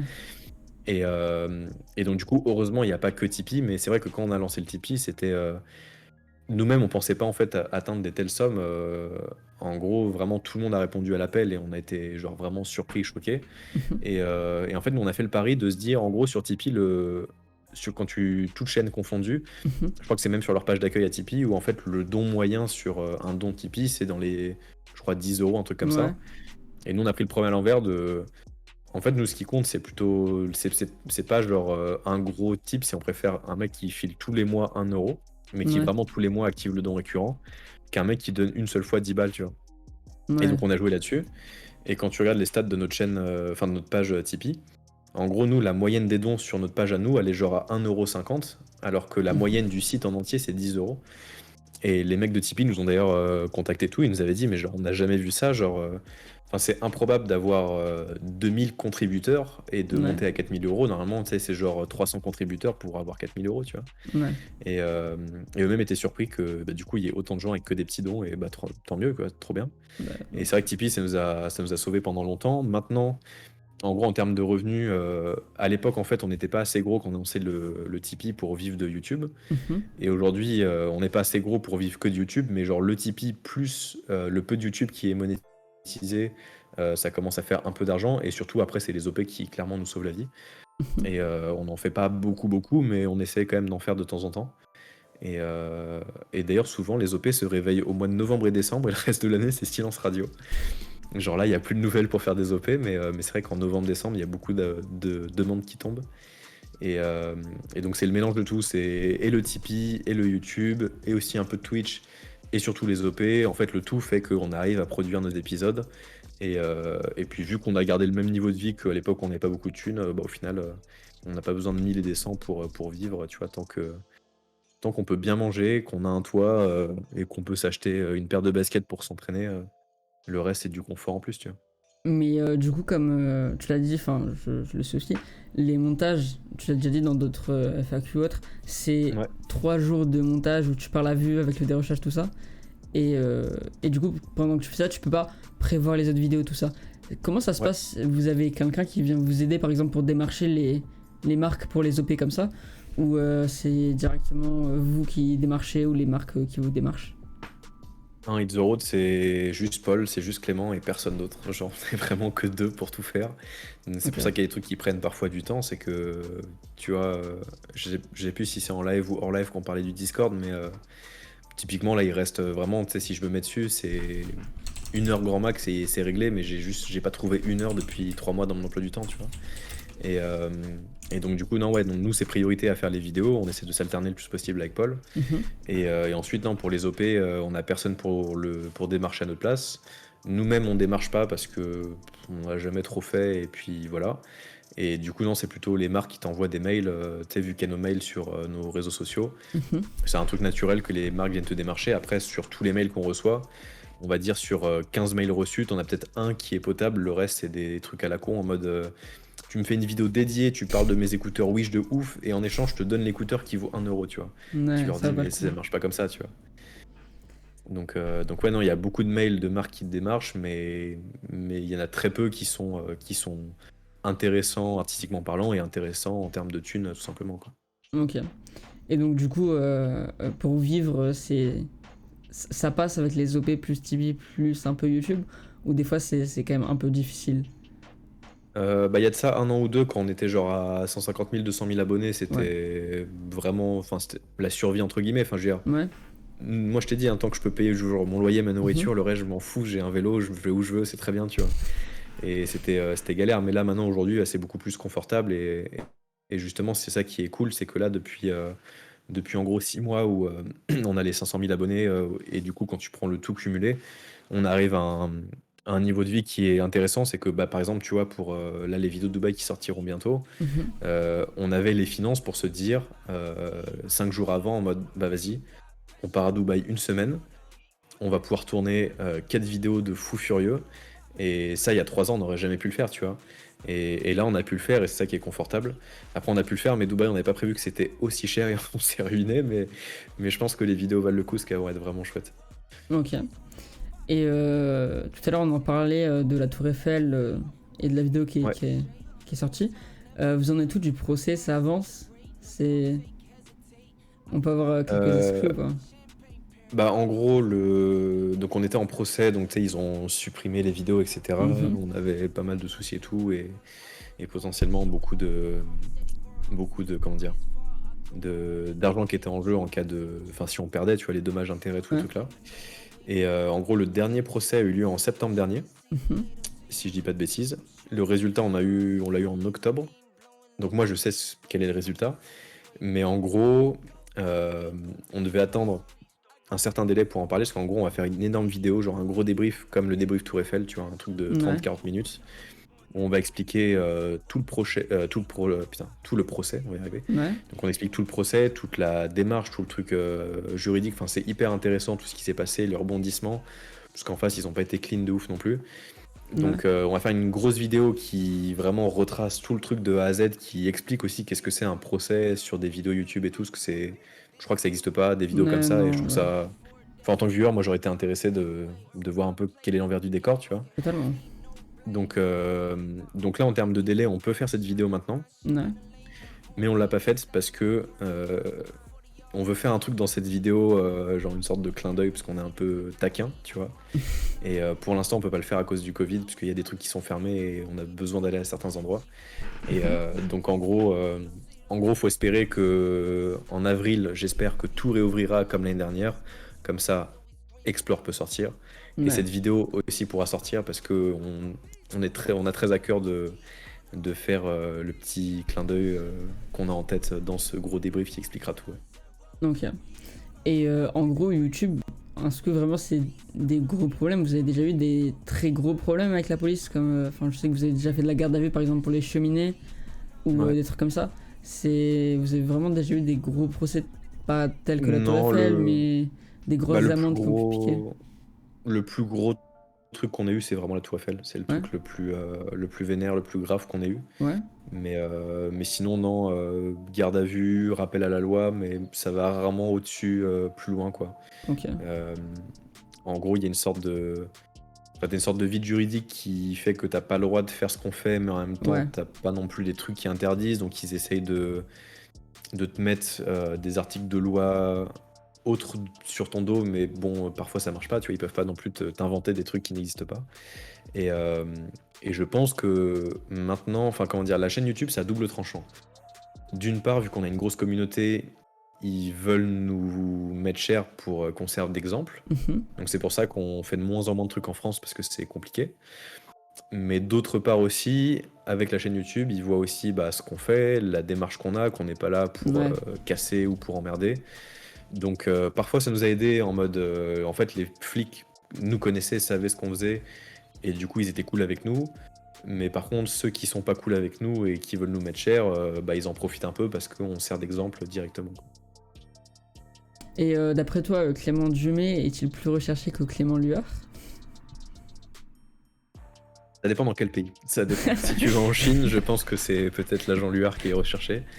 Mais sinon, en France, ouais, non, c'est moi qui suis recherché. Mais non, je pense que ça reste pas méchant. Enfin, de toute Ouais, façon, ça se voit dans les images et bien sûr. en fait, j'arrive pas à savoir si genre on a vraiment de la chance, on passe entre les mailles du filet ou si vraiment les gens sont humains et cool et qui comprennent la démarche et qui voient bien à travers les images qu'on est juste là pour faire des images et même si on se fait, enfin nous on préférait ne pas être attrapés pour éviter de déranger les gens qui se déplacent pour nous, genre la police ou la sécurité. Mhm. Et on préférait faire notre truc, repartir, que personne soit dérangé, que de les emmerder un dimanche matin à 6 h du mat, parce que eux, comme nous, on a mieux à faire Oui, bien que de sûr. faire des paplards, tu vois. Ouais, bien sûr. Mais bon.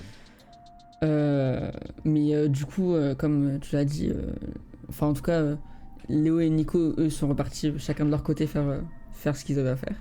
Et là Ouais. maintenant, je sais que Léo et Nico, moi je les suis aussi, tout comme vous, et ils ont fait des vidéos de leur côté. Est-ce qu'il y a un projet en cours où le Non, pas. Xerox se reforme ou Non, je pas? pense que ça s'arrivera pas. C'est comme les groupes mythiques, les Beatles ou des trucs comme ça Ouais, qui ont pu se séparer. Je pense pas qu'il y aura de re-vidéos comme il y a eu à 4 ou ce genre de choses. ok. Mais en fait, nous, c'est tout simplement comme on dit. Bah, tu vois, il y a pas longtemps, j'ai monté des cordes là avec Léo. On s'est entraîné en mode grimper de cordes parce que lui, il Ouais. veut grimper un pont au Portugal. Et puis moi, c'était de l'entraînement pour Ninja Warrior. Mhm. Et en gros, nous, avec Paul, on a cette logique-là sur notre chaîne où je sais que Nico, lui, par exemple, l'a beaucoup fait et nous, on n'aime pas trop ce truc-là de faire des feats pour faire des feats. Ouais, Je sais qu'il a fait beaucoup de trucs avec les Hugo Posé ou trucs comme ça. Enfin, je regarde ouais, pas beaucoup, mais il a fait beaucoup de exactement. feats comme ça. Et j'avais vu quelques vidéos où. En fait, j'avais vu une vidéo où il faisait de l'escalade déguisé en pigeon, en oiseau, je sais plus. Un Ouais, truc avec des déguisements où il faisait de l'escalade avec Fast Good Cuisine, je crois. ouais, ouais. Et ça, c'est C'est... pas du tout un truc qui me stimule artistiquement parlant. Et du coup, nous, on fait très peu de feats sur la chaîne parce que quand on fait un feat, on veut que il y ait une plus-value, il y ait quelque chose d'intéressant ou que la personne avec qui on feat amène une compétence que par exemple on n'a pas ou un truc qu'on n'a pas, tu vois. Ok. Et par exemple, beaucoup de gens nous disent à quand le feat avec le grand JD et bah, le grand JD, on se parle tous les jours depuis 2 ans et lui comme nous, on est ultra chaud. Mais vu Mhm. que lui aussi a un peu cette même logique que nous et qu'on n'a pas encore trouvé un lieu d'exploration commun qui nous fasse bander tous les deux, tu vois, bah du coup pour l'instant on fait pas de feat et c'est pas grave, tu vois, on prend le temps et si ça Ok. se fait dans 3 ans, ça se fera dans 3 ans. Donc pour en venir à Léo et Nico, bah si jamais il y a, je sais pas, genre un projet qui arrive à nous stimuler tous les quatre en mode ah ouais c'est évident qu'il faut le faire avec eux, bah évidemment qu'on le fera avec eux, c'est logique, tu vois. Mais faire une vidéo pour faire une vidéo, genre je sais pas, faire une vidéo de parcours avec Léo, bah quelle est la plus-value? Peut-être si on va dans les arbres, pourquoi pas, tu vois, mais vu qu'on fait plus ou moins la même chose, du coup, pour moi, il n'y a pas ce côté challengeant d'une collab où tu es avec un vrai gars qui t'apporte un savoir-faire que tu n'as pas du tout, tu vois. Ok. Est-ce que ça te dérange juste 2 minutes? Je te laisse tranquille juste avec le chat et tout et je vais chercher à boire. J'en ai pour. Il n'y a pas de Excuse-moi. souci, mec. Eh ben, je reviens. J'en ai pour 2 secondes, les gars, je reviens. C'est bien maintenant qu'il est parti, on va pouvoir raconter des conneries. Faudrait que je trouve un. Putain, faudrait que je diffuse des images interdites aux moins de 18 ans, comme ça je lui fais ban sa chaîne et moi je suis tranquille. Enfin, ça aurait été rigolo. J'espère que vous allez bien en tout cas. On a répondu. J'ai aucune idée. Attends, j'avais un truc avec les questions. J'ai aucune idée de. Est-ce qu'on a tout fait? Hop, le petit Google Doc magique. Ah, ce live est préparé, hein, il y a des questions, il y a tout ce qu'il faut. Alors, ça on en a parlé, ça on en a parlé, ça c'est bon. Ça aussi.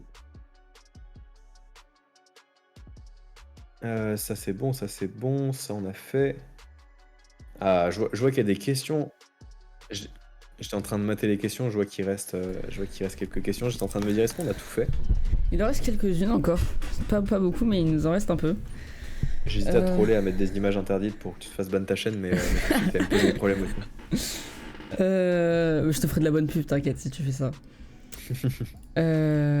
Alors. Maintenant, on va passer aux questions du coup un peu plus personnelles. Ouais. La poutre, on en parlait tout à l'heure aussi, combien ça t'a coûté et combien de temps et est-ce que ça te plaît vraiment ou pas? Précise la poutre d'escalade au cas où, on sait jamais. Ouais, la poutre d'escalade. Et ouais, non, elle est derrière moi là ici. Et bah, je vais faire une. En fait, il faut que je fasse une vidéo dessus. Ouais, Jusqu'à présent, je faisais le snob en mode. Parce qu'en gros, genre, tout était en chantier autour dans mon appart. Là, j'ai enfin terminé. ouais. Donc, je faisais le snob en mode ouais, je fais la vidéo quand j'aurai un appart vraiment terminé qui sera joli et tout pour l'image. Et je pense que c'était une excuse pour pas faire la vidéo. Parce que maintenant que c'est prêt, j'ai toujours pas fait la vidéo, mais il faut que je la fasse. Et en fait, je crois que là, j'ai la flemme de reprendre tous mes tickets de caisse pour refaire le calcul de combien ça m'a coûté. Ok. Mais j'avais fait une estimation rapide et en gros, si t'as vraiment zéro matos, rien du tout, aucun outil, rien du tout, Ouais. tout compris de A à Z, je crois que t'en as pour 800 euros plus ou moins. Mais si t'as déjà des perceuses, des visseuses, des machins ou même des agrès, bah tu divises par 2 ou par 3 les prix. Enfin, ça coûte pas si cher en vrai. Ok. Et il faut que je fasse et je ferai une vidéo qui explique la construction, parce que j'ai pas mal de photos. En fait, j'avais pas prévu de faire une vidéo sur la construction, mais plein de Mhm. gens me le demandent tous les jours. Et heureusement, en fait, j'ai envoyé des photos à mes parents sur l'avancée quand j'étais fier d'un avancement sur la poutre. Donc j'ai pas mal de photos en archive pour montrer chaque étape de construction. Donc on pourra Ouais. voir quelle est la structure de base à l'intérieur, comment j'ai mis les panneaux spéciaux pour l'escalade et tout. Donc ouais, non, il faudrait que je fasse la vidéo. Le seul truc, c'est qu'il faut que je me motive à rassembler les tickets de caisse pour avoir le vrai prix détaillé du truc, quoi. Mhm. Ok. Et bah pareil, là, une question aussi sur l'argent. Euh, Mhm.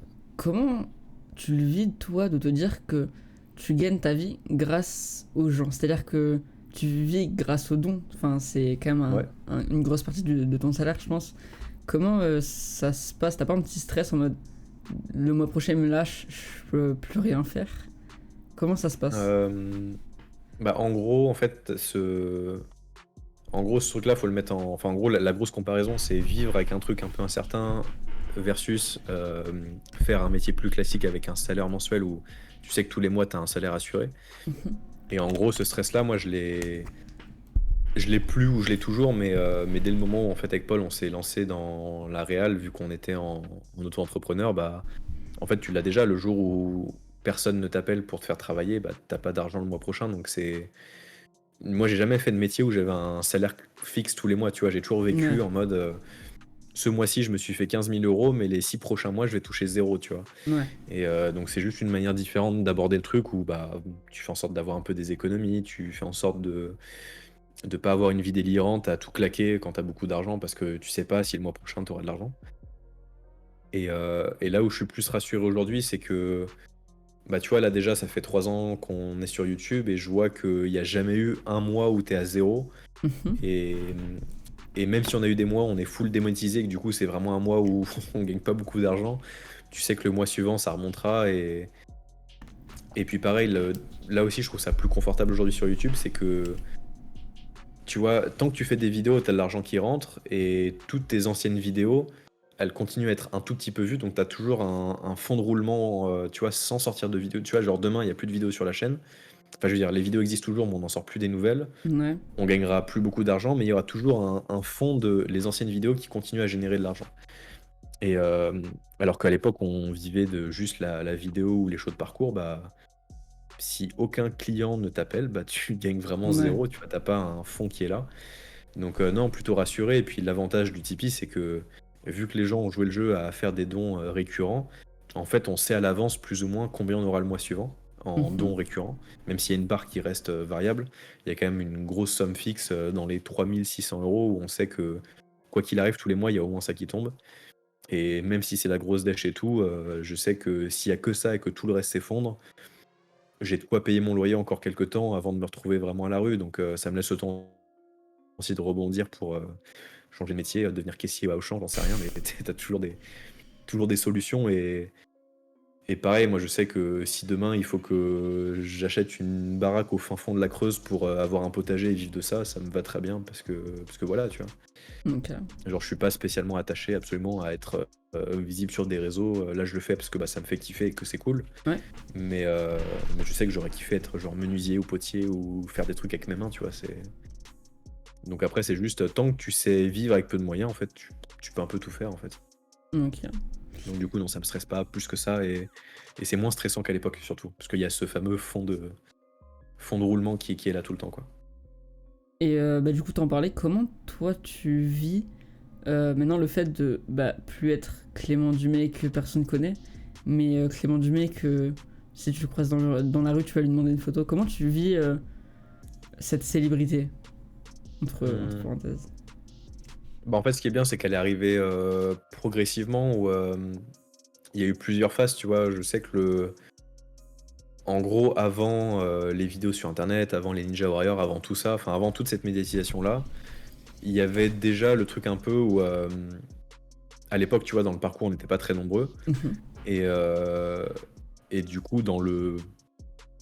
enfin, un top niveau, c'est peut-être pas le bon terme, mais en tout cas, des mecs qui s'entraînaient depuis longtemps et qui faisaient déjà des trucs sympas, on n'était pas non plus 100 000. Et il y avait un tout petit peu ce côté notoriété où déjà dans mon milieu de sportif, tu vois, on me reconnaissait déjà un peu. Mhm. Enfin, genre, on savait qui j'étais et des gens que je n'avais jamais vus me connaissaient et du coup venaient me voir et tout. Donc il y avait un peu ce truc-là de notoriété entre guillemets. Il y a eu quelques vidéos qui ont amené un petit step supplémentaire. Mhm. Il y a eu Ninja Warrior qui a rapporté une notoriété complètement différente de. En gros, je sais pas, dans la tête des gens, la télé, c'est un truc de fou, alors que moi, je trouve ça beaucoup plus impressionnant, un mec qui est suivi sur YouTube ou sur Twitch et tout, Ouais. qu'un mec qui a fait un Ninja Warrior sans faire exprès, tu vois. Mais dans la tête des gens, genre vraiment, je me rappelle que mon tout premier passage à Ninja Warrior, vraiment, il y a. Aujourd'hui, c'est beaucoup moins le cas, mais la première saison, putain, j'ai même des anciens potes avec qui j'étais en primaire ou au collège et on s'était pas reparlé depuis 15 ans, qui m'ont envoyé un message en mode putain, je t'ai vu à la télé, truc de fou, c'est trop bien ce que tu fais, genre comme si j'avais réussi ma vie juste en passant à la télé, alors que bah Ouais, on se passe j'habitais tout ça. toujours en banlieue, en colocation avec 4 gars, on se marchait dessus et je vivais avec 200 € par mois, tu vois. Enfin, Ouais. moi ma vie c'était la même, donc voilà. Et puis après, non, enfin, du coup, vu que ça arrivait progressivement, et puis surtout, en fait, il n'y a pas eu la notoriété YouTube qui m'est tombée dessus d'un coup parce que il y avait déjà la notoriété de Ninja Warrior ou de ce genre de choses. Enfin, c'est vraiment monté crescendo tranquillement et en fait, tu t'habitues. Après, bien sûr, il y a des trucs qui sont. Enfin, c'est toujours sympa de croiser quelqu'un qui te reconnaît et de discuter avec lui. Mais il y a des jours où tu as envie de voir personne et quelqu'un te reconnaît et Ouais, tu peux pas non plus lui dire nique ta mère parce que bah il a fait l'effort de venir te voir et puis lui il t'a jamais vu donc c'est trop bien. Ouais. Mais, euh, mais je sais C'est- qu'il y a des jours où genre, j'ai envie d'aller faire mes courses avec les cheveux gras, habillé comme un plouc et tout. Et du coup, quand quelqu'un te reconnaît, c'est un peu chiant parce que t'es pas genre, Ouais, au bah top ouais. de ta forme, tu vois. Et Mais surtout, bon. t'es un humain, des fois, t'as pas envie de voir du monde, en Oui, fait, oui. t'as juste envie d'être Ouais, tranquille non, dans c'est ta ça. Ouais. bulle. Non, c'est Ouais. clair, ouais. Mais non, enfin, moi, je le vois pas comme un problème. Mhm. Enfin, le seul truc, c'est que bah, du coup, c'est que le parcours et tout, moi, j'aime bien ce côté filou de un peu défier la norme sociale des trucs qu'on t'impose, tu vois. Genre, t'as pas le droit de monter là, bah, Mhm. moi, je vais te montrer que j'ai le droit et que je suis capable de le faire, tu vois. Et du coup, il y a plein de trucs comme ça, des fois, où j'ai envie de niquer un peu le système. Mais quand t'as une image sur les réseaux, il y a des trucs que tu peux pas faire parce que Ouais. c'est mal vu, tu vois. Mais je pense qu'en tant qu'anonyme, je l'aurais fait directement, quoi. Ok. Et du coup, t'as jamais eu de problème avec des abonnés un peu trop, comment on pourrait dire, bizarres qui. Je sais pas, des abonnés qui s'incrustaient ou je sais pas. Non, non, bah on a de la chance d'avoir que des. Enfin, aussi bien en commentaire virtuellement que dans la Mhm. vraie vie, d'avoir que des gens trop cool, trop sympas. Et en plus de ça, donc ça, je pense, c'est peut-être lié plus aux gens vraiment connus comme des Squeezie et tout, qui ont éduqué les gens en faisant des vidéos là-dessus, en gros, tu sais, quand t'es en famille ou ce genre de choses, genre, Ouais. soyez cool et tout. Et genre, plus d'une fois, j'ai eu des gens, tu sais, qui viennent te voir et tout, et qui sont genre. Enfin, ils t'abordent parce qu'ils t'ont reconnu et tout, et ils veulent discuter. Mais en même temps, ils sont en mode. Tu sais, ils prennent des pincettes de fou en mode ouais, je veux vraiment pas te déranger, enfin dis-moi si tu veux que je te laisse tranquille et tout. Et, Ouais. et toi, t'es là en mode mais non, c'est trop bien que tu sois là et c'est cool, mais, Ouais. euh, mais on a plus souvent des gens qui s'excusent presque de venir te voir que, tu vois. Et du coup, non, que des gens cool, j'ai jamais eu de soucis particuliers. Ouais. Ok. Et bah, du coup, YouTube et les réseaux sociaux enfin, en commun, tout, ça détruit pas un peu ta vie perso, toi, à toi. Parce que du coup, t'as sûrement beaucoup moins de moments pour toi à vivre tout seul qui sont quand même importants, tu vois. Ou Mm. même, je sais pas, une vie amoureuse ou l'amitié, tout ça, je sais que ça doit être beaucoup plus compliqué, non? Bah, en gros, c'est vrai qu'en termes de temps libre perso, t'en as beaucoup moins. Mhm. Mais moi, je sais que ça match avec ma personnalité, donc c'est pas un problème, tu vois. Moi, je suis pas trop fan des humains, tu vois. Genre, moi, j'aime bien être tout seul dans ma grotte, tu vois. Genre, chez moi, c'est ma grotte et tout. Enfin, j'aime bien être tranquille chez moi et ça me dérange pas de pas sortir du tout. Et en gros, c'est marrant parce que j'aime bien ne voir personne et parler à personne. Ouais. Mais une fois dans la semaine ou une fois toutes les 2 semaines, j'ai ce besoin quand même d'interaction sociale, donc je vois des gens. Et genre, tu sais, genre pendant un week-end, je vois genre 10 000 personnes, comme ça j'ai mon quota de c'est bon, j'ai vu tout le monde, on me casse plus les couilles. Et ça me fatigue beaucoup, tu vois, et du coup après il me faut 2 semaines tranquillou chez moi pour m'en remettre. Donc non, moi ça match avec ma vie, tu vois, de base j'ai pas beaucoup d'amis, tu vois, je suis pas quelqu'un je suis pas très sociable en fait, j'ai, je suis pas forcément à l'aise dans des grands groupes de gens, je suis Ouais. pas fan de sortir tout le temps, de faire la fête, tout ce genre de choses. Et donc du coup en fait moi ça me convient totalement en fait cette vie-là où moins de temps perso pour faire des trucs sociaux parce que de base, en fait, j'en fais pas. Mhm. Et tu vois, je fais presque jamais de soirée, je sors jamais dans des bars et tout. Donc, au final, moi, je kiffe être chez moi, tu vois. Et même parfois, je préfère, genre, tu vois, le nouvel an, à chaque fois, il y a des gens qui me disent, vas-y, viens faire le nouvel an avec nous. Et je suis en mode, non, je vais être chez moi. Genre, le nouvel an, j'aime bien le passer seul devant mon ordi tranquillou et faire mes trucs que d'être dans des soirées où tout le monde se bourre la gueule parce que c'est pas trop mon délire, tu vois. Ouais. Et donc non, du coup, non, moi, ça me pose pas beaucoup de soucis. Après, c'est juste, ouais, effectivement, vu qu'on... Enfin, comment dire? D'un côté, j'ai pas beaucoup de temps, du coup, pour voir des potes ou pour avoir des relations plus intimes ou quoi, tu vois. Mhm. Mais en même temps, j'adore tellement ce que je fais que c'est pas un problème en soi, parce que ça me comble, en fait, de faire tous ces projets-là, tu vois. Genre, par exemple, faire des vacances au soleil où tu passes une semaine à te faire dorer la pilule, à faire ça sur ton transat toutes les 5 minutes pour bronzer. Genre, Ouais. moi, ça m'ennuie, tu vois. Moi, faut que ça bouge, faut qu'on aille Mhm. explorer un truc, faut qu'on se balade, faut que. Genre, vraiment rien foutre à la plage pendant une semaine de vacances, genre, c'est pas pour moi. Donc, Mais t'es quand même un gros flemmard, c'est ça ouais. qui est compliqué, ok.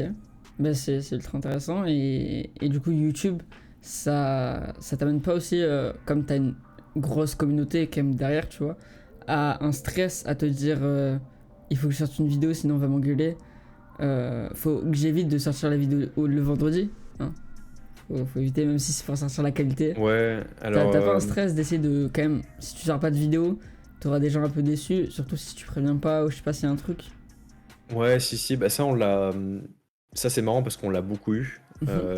À la fois si ça sort le vendredi et tout, et si, ou s'il n'y a pas de vidéo, etc. Ouais, Mais là, je crois que ça fait peut-être un mois ou deux qu'on a réussi à se détacher de ça, parce que ça peut vite, peut-être tu rentres dans un cercle ouais. vicieux après, et c'est très vite problématique.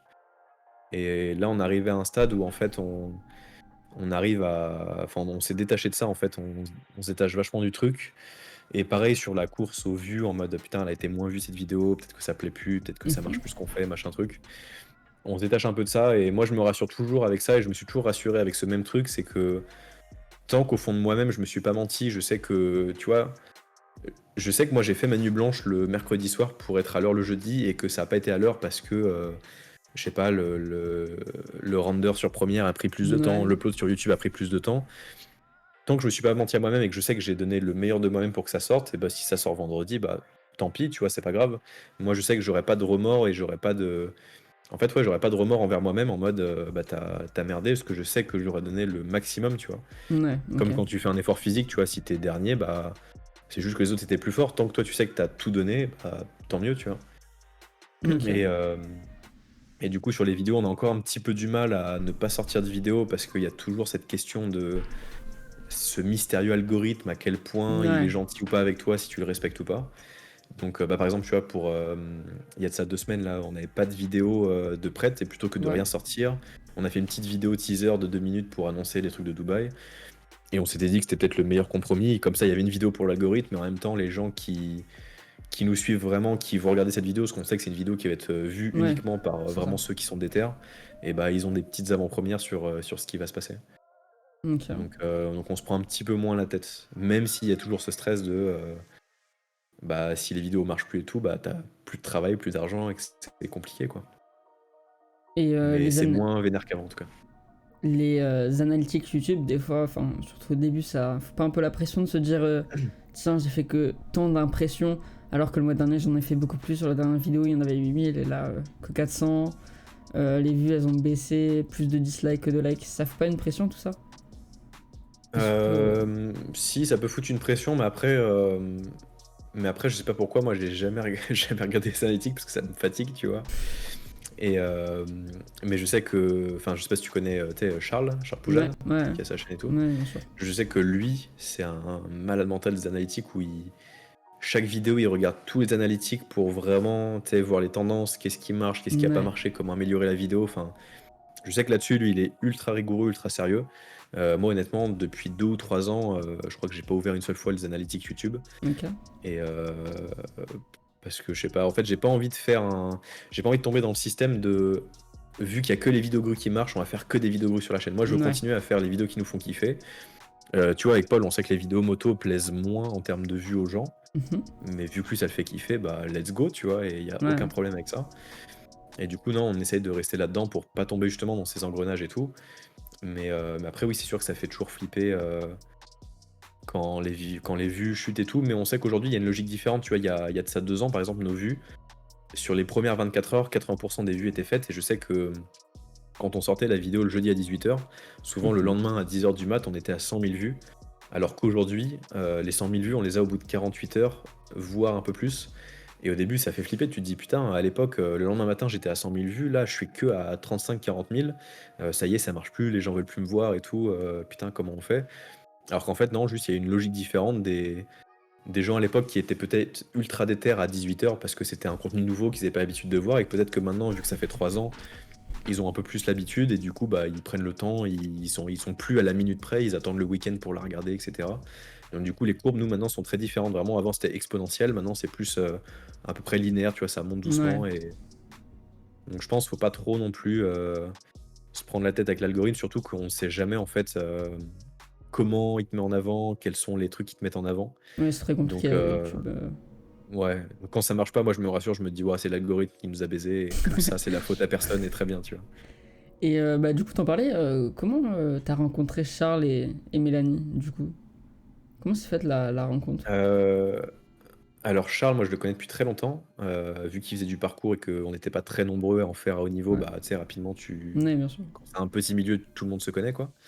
Et moi je l'avais rencontré, j'avais dormi chez lui, je m'étais entraîné chez lui en 2013 ou un truc comme ça, enfin j'étais allé à Bordeaux chez lui m'entraîner et tout. Et donc c'est là la première fois que je l'avais rencontré en vrai.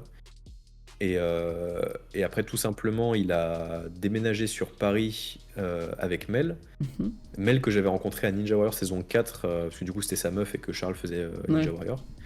Et donc c'est là où j'ai rencontré Mel et tout, et donc on a tous sympathisé encore plus qu'avant quoi. Et donc Charles a déménagé officiellement sur Paris ensuite, et il hésitait à lancer une chaîne YouTube avec Mel. Et du coup bah moi je les ai conseillés sur quoi faire, sur leur nom de chaîne aussi, parce qu'ils se posaient la question quel nom de chaîne et tout. Et donc ils se posaient plein de questions sur les revenus, les analytiques, les machins. Donc j'ai filé tout le savoir-faire qu'on avait pour leur faire gagner le plus de temps possible, parce que tu sais, ça prend du temps Ouais. de comprendre une plateforme, et que bah, quand tu as un savoir-faire, tu le donnes à quelqu'un, ça lui fait économiser peut-être 6 mois, 1 an de travail, tu vois. Ouais, bien sûr.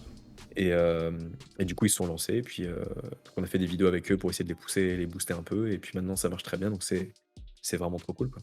Ouais, c'est comme ça que je les ai rencontrés avec la vidéo On course le métro. Ouais, ouais, Ouais, ouais, c'était une bah bonne vidéo. Ouais, très très bonne vidéo d'ailleurs. Maintenant, il y a bah, des questions que des abonnés ont posées. Euh, Ouais, donc, qu'est-ce que toi, t'aurais fait si tu t'avais pas connu le parcours? Qu'est-ce que t'aurais fait? bonne question ça. Hmm, Si j'ai pas fait de parcours, qu'est-ce que j'aurais fait? Bah, je pense que j'aurais fait. Je pense que j'aurais fait de la vidéo, en fait, ce que je faisais avant, je faisais et du parcours et de la vidéo. Mhm. Donc je pense que j'aurais continué là-dedans, à travailler dans la pub, faire des publicités, faire tout ça, quoi, ouais, être vraiment que dans la vidéo et pas du tout dans le parcours. Je pense que si le parcours avait existé, j'aurais continué à le pratiquer en passion, plaisir, tu vois. Mhm. Et si ça n'avait pas du tout existé, là j'aurais une vie, je pense, totalement différente, parce que sans le parcours, j'aurais pas connu Paul, du coup. Donc peut-être que j'aurais fait mon école d'ingé, peut-être que j'aurais fini ingénieur, j'en sais rien. Là c'est un changement de vie radical. Mais en tout cas, si tout a existé tel que ça l'est, mais qu'on n'avait pas pu vivre du parcours, la vidéo, moi je kiffe ça, donc j'aurais continué là-dedans, quoi. Ok. Je tiens à dire, je suis pas du tout responsable des questions qui sont posées. Hein. Je pas Non, du tout t'inquiète, responsable. t'inquiète. Quand et pourquoi tu as commencé l'escalade urbaine ouais, l'escalade urbaine. Bah, l'escalade urbaine, en gros, c'est venu naturellement. Bah, comme je disais, tu vois, j'ai fait beaucoup d'escalade après Ninja Warrior. Mhm. Et, euh, et donc, grimper en salle, c'est trop cool, il y a plein d'options, mais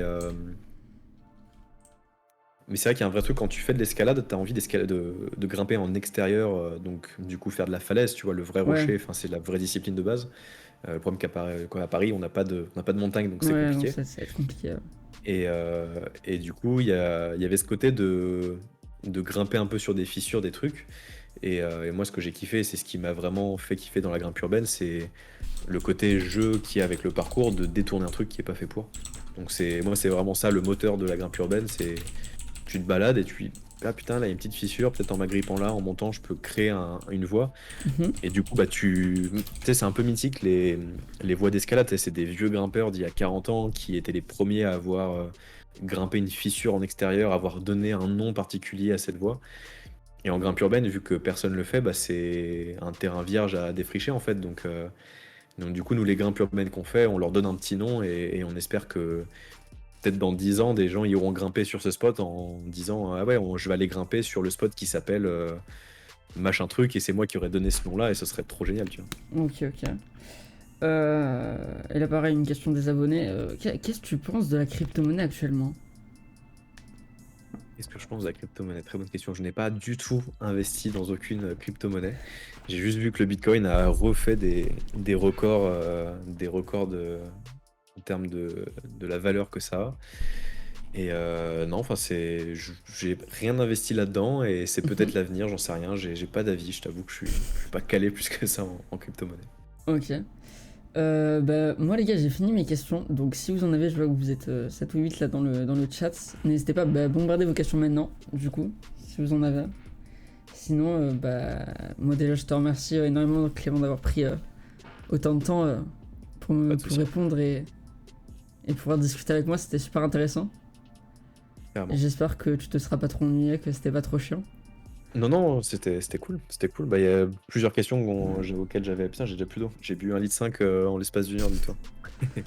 Non, c'était cool. Bah, il y a des questions ouais, qu'on n'a pas forcément l'habitude d'avoir et tout. Et donc, Ouais. c'était sympa d'y répondre. Alors, attends, Mais il faudrait l'agenda. qu'on fasse un gros best-of de toutes les questions qu'on nous pose. Comme ça, on aura c'est vraiment un truc où il y a toutes les questions Ouais. Tu qu'on voudrais nous que a je jamais t'envoie posées. la rediff? Que je la DL et je te l'envoie? Ouais, si tu veux, ouais, carrément. Bah, Pourquoi pas. je te ferai ça. J'ai vu une question là sur Discord. Le matériel, parce que je sais que dans vos descriptions, vous listez tout votre matériel. Ouais, il Mais n'y a pas c'est. tout parce qu'on a la flemme, mais Voilà, il y a une grosse exactement. partie, ouais. C'est ce que j'allais dire. Il y a pas du tout ce que je pense que vous utilisez. Là, Tu veux que je te fasse la liste full? si tu veux, mais ouais, vas-y. Enfin, de mémoire, je vais oublier des trucs, mais alors pour YouTube, toutes les vidéos sont tournées à l'Alpha 7S2. Sauf en Ukraine, c'était le 3 qu'on nous a prêté, mais il coûte très cher et pour l'instant, on n'a pas les moyens de l'acheter, donc Ah, on ok, attend c'est un pour peu. ça. Mais Ouais. il est vachement bien. Et sinon, on est toujours avec la 7S2. Actuellement, c'est un A7S2, enfin l'autre A7S2 qui me filme d'ailleurs. Et donc, du coup, toutes les vidéos YouTube, c'est l'A7S2 avec un 24-70 2.8. Mhm. J'aime bien parce que quand je dis ça, je pense que. Enfin, tu sais, les gens qui n'ont pas l'habitude, je pense que Ouais, tu leur trois parles quarts chinois de d'affaire, fou. de ouf. Et voilà. Pour les photos, on est maintenant à l'A7R4. Mhm, Avec un. En gros, les photos sont à 99% prises avec un 16-35. mhm. F2.8 aussi de chez Sony. Ouais. Et de temps en temps, le 24-70 s'il y a besoin, mais je veux dire vraiment, la plupart des photos, c'est au 16-35. Et donc voilà, donc ça c'est les deux trucs principaux. Ensuite, s'il y a besoin d'un stabilisateur, on a un Ronin S. Donc il est Ouais. un peu vieux maintenant, il doit avoir 1 an et demi ou 2, je crois. Non, plus que ça, 4 ans, je sais plus. Mais ça date. Qu'est-ce qu'on a? Je regarde un peu ce que j'ai à côté de moi. Pour live, bah du coup moi je live avec la 7S2, Paul live Ouais. avec la 7R4. Quand on est en extérieur, on peut liver parfois avec des GoPro ou autres. Du coup, on a un Live View, c'est un petit boîtier qui permet en fait, d'encoder ton flux et de l'envoyer via la 4G sur Twitch. Ok. Donc, c'est le petit boîtier qui permet de live n'importe où avec n'importe quelle caméra. Tu branches en HDMI une caméra dessus. Ok. Et quand on a la flemme d'avoir tout ça, on prend juste notre téléphone et on live avec l'application Twitch. Et du coup, on a un Osmo Mobile pour avoir un truc un peu stabilisé. Ok. Donc ça, c'est pour les lives. Alors, Après, on n'a juste. pas beaucoup de matos technique. Et après, si on a d'autres objets, on a un 70-200, tout ça, mais on s'en Ouais. sert beaucoup moins que les autres. J'ai une question juste parce que bah, du coup, moi, là c'est juste pour moi, tu vois, mais les sacs, vous avez quoi comme sac? Alors, j'ai J'ai jamais les noms techniques. On a j'ai- deux sacs différents, Paul et moi. ouais, j'ai cru voir que Paul était passé sur un low pro tactique, un truc comme ça là. Exactement. Ouais, Avant, il avait le Low Pro, je sais plus quoi, ouais, 4, je ouais. sais pas quoi. Et là, il est passé sur le tactique et il kiffe grave. Parce que du coup, tu Ok, peux, tu peux scratcher ou pas des petits ouais. trucs en plus. Et c'est vrai on a une sorte de petite sacoche que tu peux scratcher à l'arrière Mais où tu peux foutre 3-4 GoPro dedans. Et ça, c'est super pratique parce que quand il t'arrive une galère et qu'il faut dégainer une GoPro, bah, plutôt que de sortir le sac, l'ouvrir, ouais, tu à l'arrière, tu direct ouvres un la petit GoPro. zip et tu récupères. C'est super, super bien. Et moi, j'ai un truc que j'ai acheté sur le Amazon US parce que ça n'existait pas en Europe. Ouais. Et j'ai pas la marque, mais le sac est vachement bien. Mais du coup, ça sert à rien ce que je te dis parce que je connais Ouais, pas, bien je me sûr. souviens plus de la marque du C'est pas modèle. grave. Je crois que la marque c'est Tamarack ou un truc comme ça. Ok. Et le modèle, je sais plus, mais c'est un peu comme le Lopro. Ok. Il est bien renforcé, il est cool. La seule différence, c'est que c'est vrai que le Lopro tactique, je crois, il est beaucoup mieux parce que tu as un zip en fait tout en haut de ton En sac haut, qui permet ouais. de récupérer le boîtier Direct, en fait. Ouais, c'est ça. Et ça, je l'ai pas, et c'est vrai que ça, pour dégainer aussi, c'est vachement bien. Donc, Et ouais, le Lopro tactique, on recommande ok. plus. Ok. Et t'as dit 3-4 GoPro. Vous avez quoi comme GoPro Je sais que vous avez Bah, fait en fait, gagner 3 GoPro 9. 9 GoPro 9. 9 GoPro 9, On c'est met des vrai. pinces. C'est ça, c'est ça. Bon, après, c'est la marque qui les a offerts, hein. Nous, on Ouais, n'a ouais, rien. bien sûr. On n'a pas de frais de bourse. Heureusement, parce que là, ça aurait piqué à 500 balles Mais la GoPro. bah, en fait, nous, les GoPro, ça fait longtemps qu'on n'a pas revendu les anciennes, c'est pour ça qu'on a beaucoup. Parce qu'en fait, à la base, on avait 2 GoPro 6. Du coup, on n'a pas revendu, donc on a gardé. Ensuite, on a une GoPro 7, Mhm. une GoPro 8 et une GoPro 9 que GoPro nous a donné en même temps que le concours. Mhm. Donc voilà, on a 2 x 6 et 7, 8, 9. Et en Ok. gros, la GoPro 7, elle est pas mal. On a des bugs dessus qui sont hyper relous et qui sont récurrents parce que j'ai des potes qui ont les mêmes bugs où, en fonction de s'il fait trop chaud, trop froid, il y a des bugs où l'image se sépare en deux, freeze et ton fichier est corrompu. Tu me fais peur là. Euh, J'ai une GoPro 7, tu me fais très très peur là, Clément. J'ai toujours pas eu de problème, tu vois, mais Bon, j'espère si que t'as ça jamais n'arrivera eu, je pas. pense que t'as eu la bonne config parce que sinon tu les aurais déjà eu, nous on les a très souvent. Ok. La GoPro 8, par contre, elle est incroyable en termes de stabilité de Ouais. logiciel. J'ai jamais eu de bug, elle est vraiment super bien. Mhm. La qualité, la stabilisation en termes de mouvement et tout, c'est top. La GoPro 9, on s'en sert presque pas parce que Le dual le premier SD, pro... c'est pas ouf. Non, c'est Enfin, déjà, elle est beaucoup plus grosse et plus lourde. Mais Ah bon, bon? ça, c'est pas trop une excuse. Ouais. Mais non, le vrai problème que j'ai vu, alors je sais pas si c'est un défaut sur la nôtre, mais en basse lumière, en fait, le grain en basse lumière, c'est une espèce de vert bizarre qui se rajoute sur l'image et qui est très moche, alors que la GoPro 8 n'a pas du tout ce truc-là. Ok. Donc je sais pas si c'est un bug où ils l'ont mal calibré en usine. Et donc ça, c'est le principal défaut pour moi de la GoPro 9. Et le deuxième défaut, c'est que vu que c'est des batteries qui sont différentes, du coup, bah, c'est un peu comme avec les iPhones, tu vois, Les faut racheter batteries. Ouais. faut racheter les batteries, les chargeurs, les câbles, les machins. Et vu que des batteries GoPro qui marchent avec la 6, la 7 et la 8, on en a genre une dizaine, ça nous fait Mhm. chier de tout racheter, tu vois. Surtout que je crois que C'est- les GoPro 9, genre, bah moi tu sais, j'ai le petit kit Teleskin là où t'as 3 batteries dans une petite Ouais, boîte et qui est ouais. super déjà. Mais pour la GoPro 9, c'est des batteries beaucoup plus grosses et je crois qu'il n'y a pas Mhm. encore tu sais, de fausses batteries GoPro, même si c'est pas vraiment des fausses batteries GoPro, tu vois. Ouais, les batteries chinoises, là, ouais, y a Ouais, pas voilà. de... Parce que Je sais pas, ouais, regardez. je pense que. Enfin, vous avez pas les batteries GoPro à 40 balles la batterie? Non. On en a quelques-unes, mais oui, on a beaucoup de... Tu sais, sur Ouais, Amazon, le pack où t'as le ouais, chargeur de de ouf. 3 avec 3 C'est batteries ça. Shintok, là, C'est et ça, c'est ça ça. marche très bien. De ouf. Et sinon, ouais, pour un truc, parce que bah, justement, je m'en suis rendu compte là, hier, je suis allé tourner. Les lumières. Vous utilisez quoi comme lumière? Enfin, En tu sais, les termes de petites lights, les frontal, tu veux dire? frontales. Ouais, les frontales. On utilise des frontales Decathlon. Pendant très longtemps, on avait des Decathlon. Alors, c'est des comment ça s'appelle? Géonautes, je crois, Mhm. où il y a une espèce de gros truc sur le côté qui est en fait le chargeur que tu branches en USB. Ok. Et l'espèce de serre-tête en élastique, là, il est de couleur orange, donc elles sont assez reconnaissables. Ok. Mais c'est des trucs qui datent d'il y a au moins 7-8 ans, donc je sais pas si ça existe toujours. Et les autres qu'on a rachetés depuis qui font la lumière rouge, c'est chez Decathlon, c'était un des modèles les plus chers sur le rayon des lumières frontales. Et elles sont de couleur jaune, et je connais pas la marque. Ok. Ça doit être une marque constructeur Decathlon. Ok. Ok. Mais là, on va peut-être changer, parce qu'en gros, celles-ci sont bien, mais sur certaines intensités de lumière, t'as du flicker. Tu sais, en Ouais, vidéo, ouais, les trucs qui je clignotent vois. là. Ouais. Et ça nous fait chier, donc on va essayer de trouver, quitte à payer plus cher, des frontales qui ont pas de flicker en vidéo, parce que c'est le plus important. Ouais, mais Mais bah, sinon, vraiment, c'est du Decathlon, hein, on n'est pas allé chercher plus loin que ça, c'est du Decathlon basique. parce que moi, bah, justement, j'étais en train de me renseigner pour voir et 100 € une lampe frontale, ça pique. Ouais, Franchement, bah après, t'as des ça, trucs ouais, qui coûtent très cher et. Mais celles de Euh, Decathlon, il me semble qu'elles étaient pas si chères que ça. Moi, j'ai un souvenir que c'était du 40 € ou 50, ok, qui font la lumière rouge en plus, donc c'est pas mal. ça va. Et sinon, ouais, comment vous avez fait pour investir directement par exemple dans la 7S2, parce que même à l'époque, ça devait coûter le prix de la 7S3. Un truc comme Ouais, ça. alors c'était un peu moins cher, je crois que c'était Ouais, 2000 euros le boîtier nu à l'époque. ouais. En fait, en gros, nous, ce qu'on faisait en gros, c'est que à chaque fois qu'on voulait changer de boîtier, on revendait l'ancien. Mhm. Et du coup, enfin, tu remettais que peut-être 30% du prix en plus pour acheter le nouveau, en fait. Et donc, dès qu'on avait un job qui payait bien, bah, il y a une partie de l'argent qui partait dans du Ok. renouvellement de matériel. Et là, je t'avoue que la 7S2, je crois que c'est le boîtier enfin, c'est le boîtier qu'on a depuis le plus longtemps, en fait. Mhm. Donc là, il est ultra rentabilisé depuis. Parce qu'avant, en gros, on changeait de boîtier tous les 1 an et demi, 2 ans à peu près. Et donc là, pour le coup, vu que la 7S2, je crois qu'il a quand même pas mal perdu en valeur avec tous les nouveaux modèles, et puis il est quand même très vieux maintenant. Ouais. Donc je sais pas Ouais, il si est on quand pourra même en tirer grand-chose. très très bon, je Donc je pense pense. que ouais, je pense que si on rachète un A7S3 ou quoi, je pense qu'on gardera la 7S2, parce que c'est toujours utile d'avoir une deuxième caméra. Ouais. Mais sinon, non, jusqu'à présent, ce qu'on faisait avant, c'est que moi j'ai commencé avec un Canon 60D. Je sais Mhm. pas si ça te parle, Ce que mais j'allais dire, parce que dans des vidéos par exemple où Paul te prend en photo ou là la GoPro, on voit que c'est pas des optiques Sony donc en ah oui, alors ça EF, c'était c'est des avant. Canon. Ouais, ouais, bah en fait, avant on était chez Canon, et Ouais. longtemps on était avec un 5D Mark II, pas le Mark III. Mhm.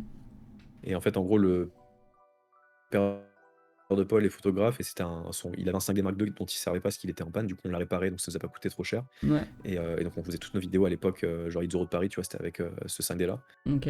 Et il nous a beaucoup aidé parce que c'était un appareil très cher pour l'époque et une qualité de fou qu'on pouvait pas s'offrir, donc on était trop Ok. content d'avoir ça. Et du coup, bah, on avait des optiques Canon.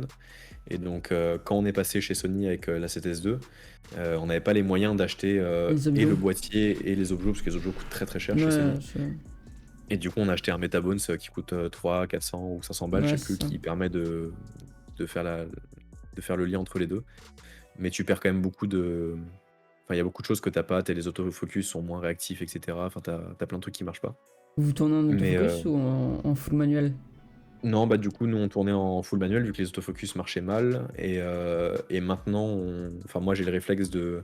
Vu que je suis très bon en manuel focus, même pour le Ouais. changer en temps réel, du coup, je mets jamais l'autofocus, même si aujourd'hui on pourrait. Tu vois, la 7S3 par exemple, on a les optiques Sony et Mhm. l'autofocus il est d'enfer, mais enfin, Paul s'en sert en photo, mais en vidéo, je m'en sers jamais parce que je trouve que c'est jamais aussi performant qu'un bon doigté, tu vois. Ouais. Et pareil, même s'il est performant et qu'il suit le personnage, ça sera jamais aussi réactif que toi qui anticipe un mouvement et qui peut pré-shot en fait les mouvements, tu vois. Ok. Donc moi j'aime bien rester en manuel focus. Et puis pareil, vu qu'on tourne beaucoup aussi de nuit, là pour le coup les autofocus de nuit, il faut oublier, ça marche pas. Oui, bah, totalement. Donc c'est pratique d'avoir un truc en manuel, quoi. Ouais, je comprends, je comprends. Je suis en train de regarder. Ouais, bah, la Légion, juste question, c'est fait comment? Qui est venu vers qui? C'est la Légion qui est venue vers vous pour vous demander une vidéo ou alors totalement Bah, l'inverse? à la base, moi j'avais fait en gros, c'était Riding Zone qui est venu me voir pour faire une vidéo parcours Ouais, versus Légion. j'ai vu. Donc c'était Riding Zone qui cherchait un traceur et un légionnaire pour faire une vidéo. Donc ils m'ont contacté moi par hasard, et bah merci à eux parce que c'est grâce à eux qu'on a pu faire ce qu'on fait aujourd'hui. Et c'est là où j'ai rencontré du coup le Major Gérald à la Légion. Ok. Et le tournage était très rapide, hein, ça a duré genre 1 heure et demie, 2 heures, mais on a quand même sympathisé tout de suite, il y a eu un vrai feeling entre nous.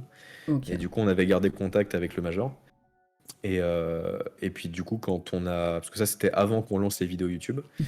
Et quand on a lancé les vidéos YouTube, bah en fait je m'étais dit putain ce serait trop bien de refaire un truc avec la Légion, et puis surtout avec Paul, parce que du coup il avait pas pu le faire. Et c'est là où j'ai recontacté le Major et tout. Donc c'est après lui qui a organisé toute notre venue avec la Légion. Mais du coup, c'est nous qui avons demandé à son commandement, est-ce qu'on peut faire une vidéo chez vous, immersion chez vous.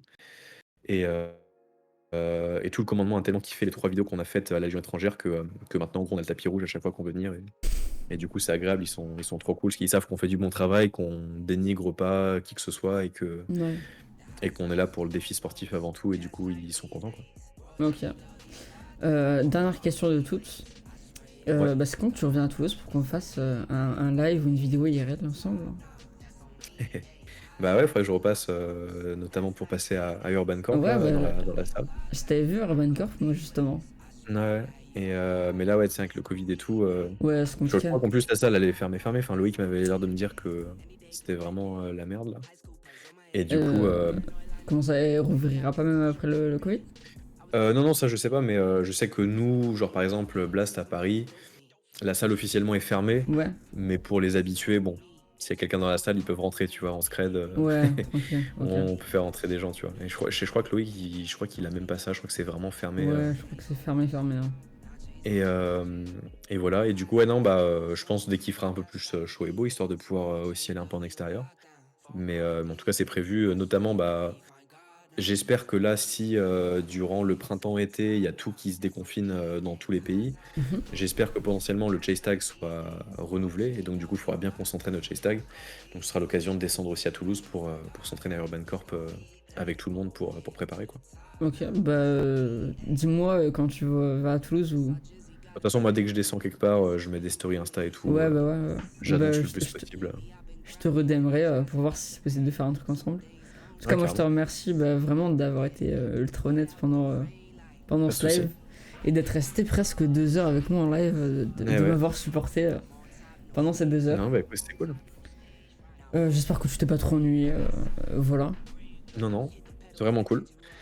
Et j'espère que j'ai pu répondre à toutes les questions qu'il y avait. Bah ouais, j'en ai pas vu trop dropper dans le chat. Je t'avais prévenu que j'avais pas un chat que tu ne peux pas lire tellement que ça va vite, comme toi Non, mais t'inquiète, sur c'est le bien aussi D-Roll. d'être tranquille à la cool. Bah ouais. Bon bah merci beaucoup Clément pour ce live. Pas de souci. Et puis de toute façon, ouais, dès que je bouge quelque part, je mettrai des stories et tout. Donc, Ouais. donc au plaisir, ouais, sur Toulouse, si jamais je descends, quoi. Ok, bah pas de Avec problème. plaisir. Moi je suis là, je suis les bras ouverts, je t'attends. Bah parfait. Et puis voilà. Bon bah merci beaucoup Clément pour ce stream. Pas de souci. Et puis tac, hop là. Moi les gars, je vous dis à la prochaine. C'était Runs sur un stream. J'ai vraiment kiffé de ouf avec Clément. Donc on se dit à la prochaine les gars. C'était Runs.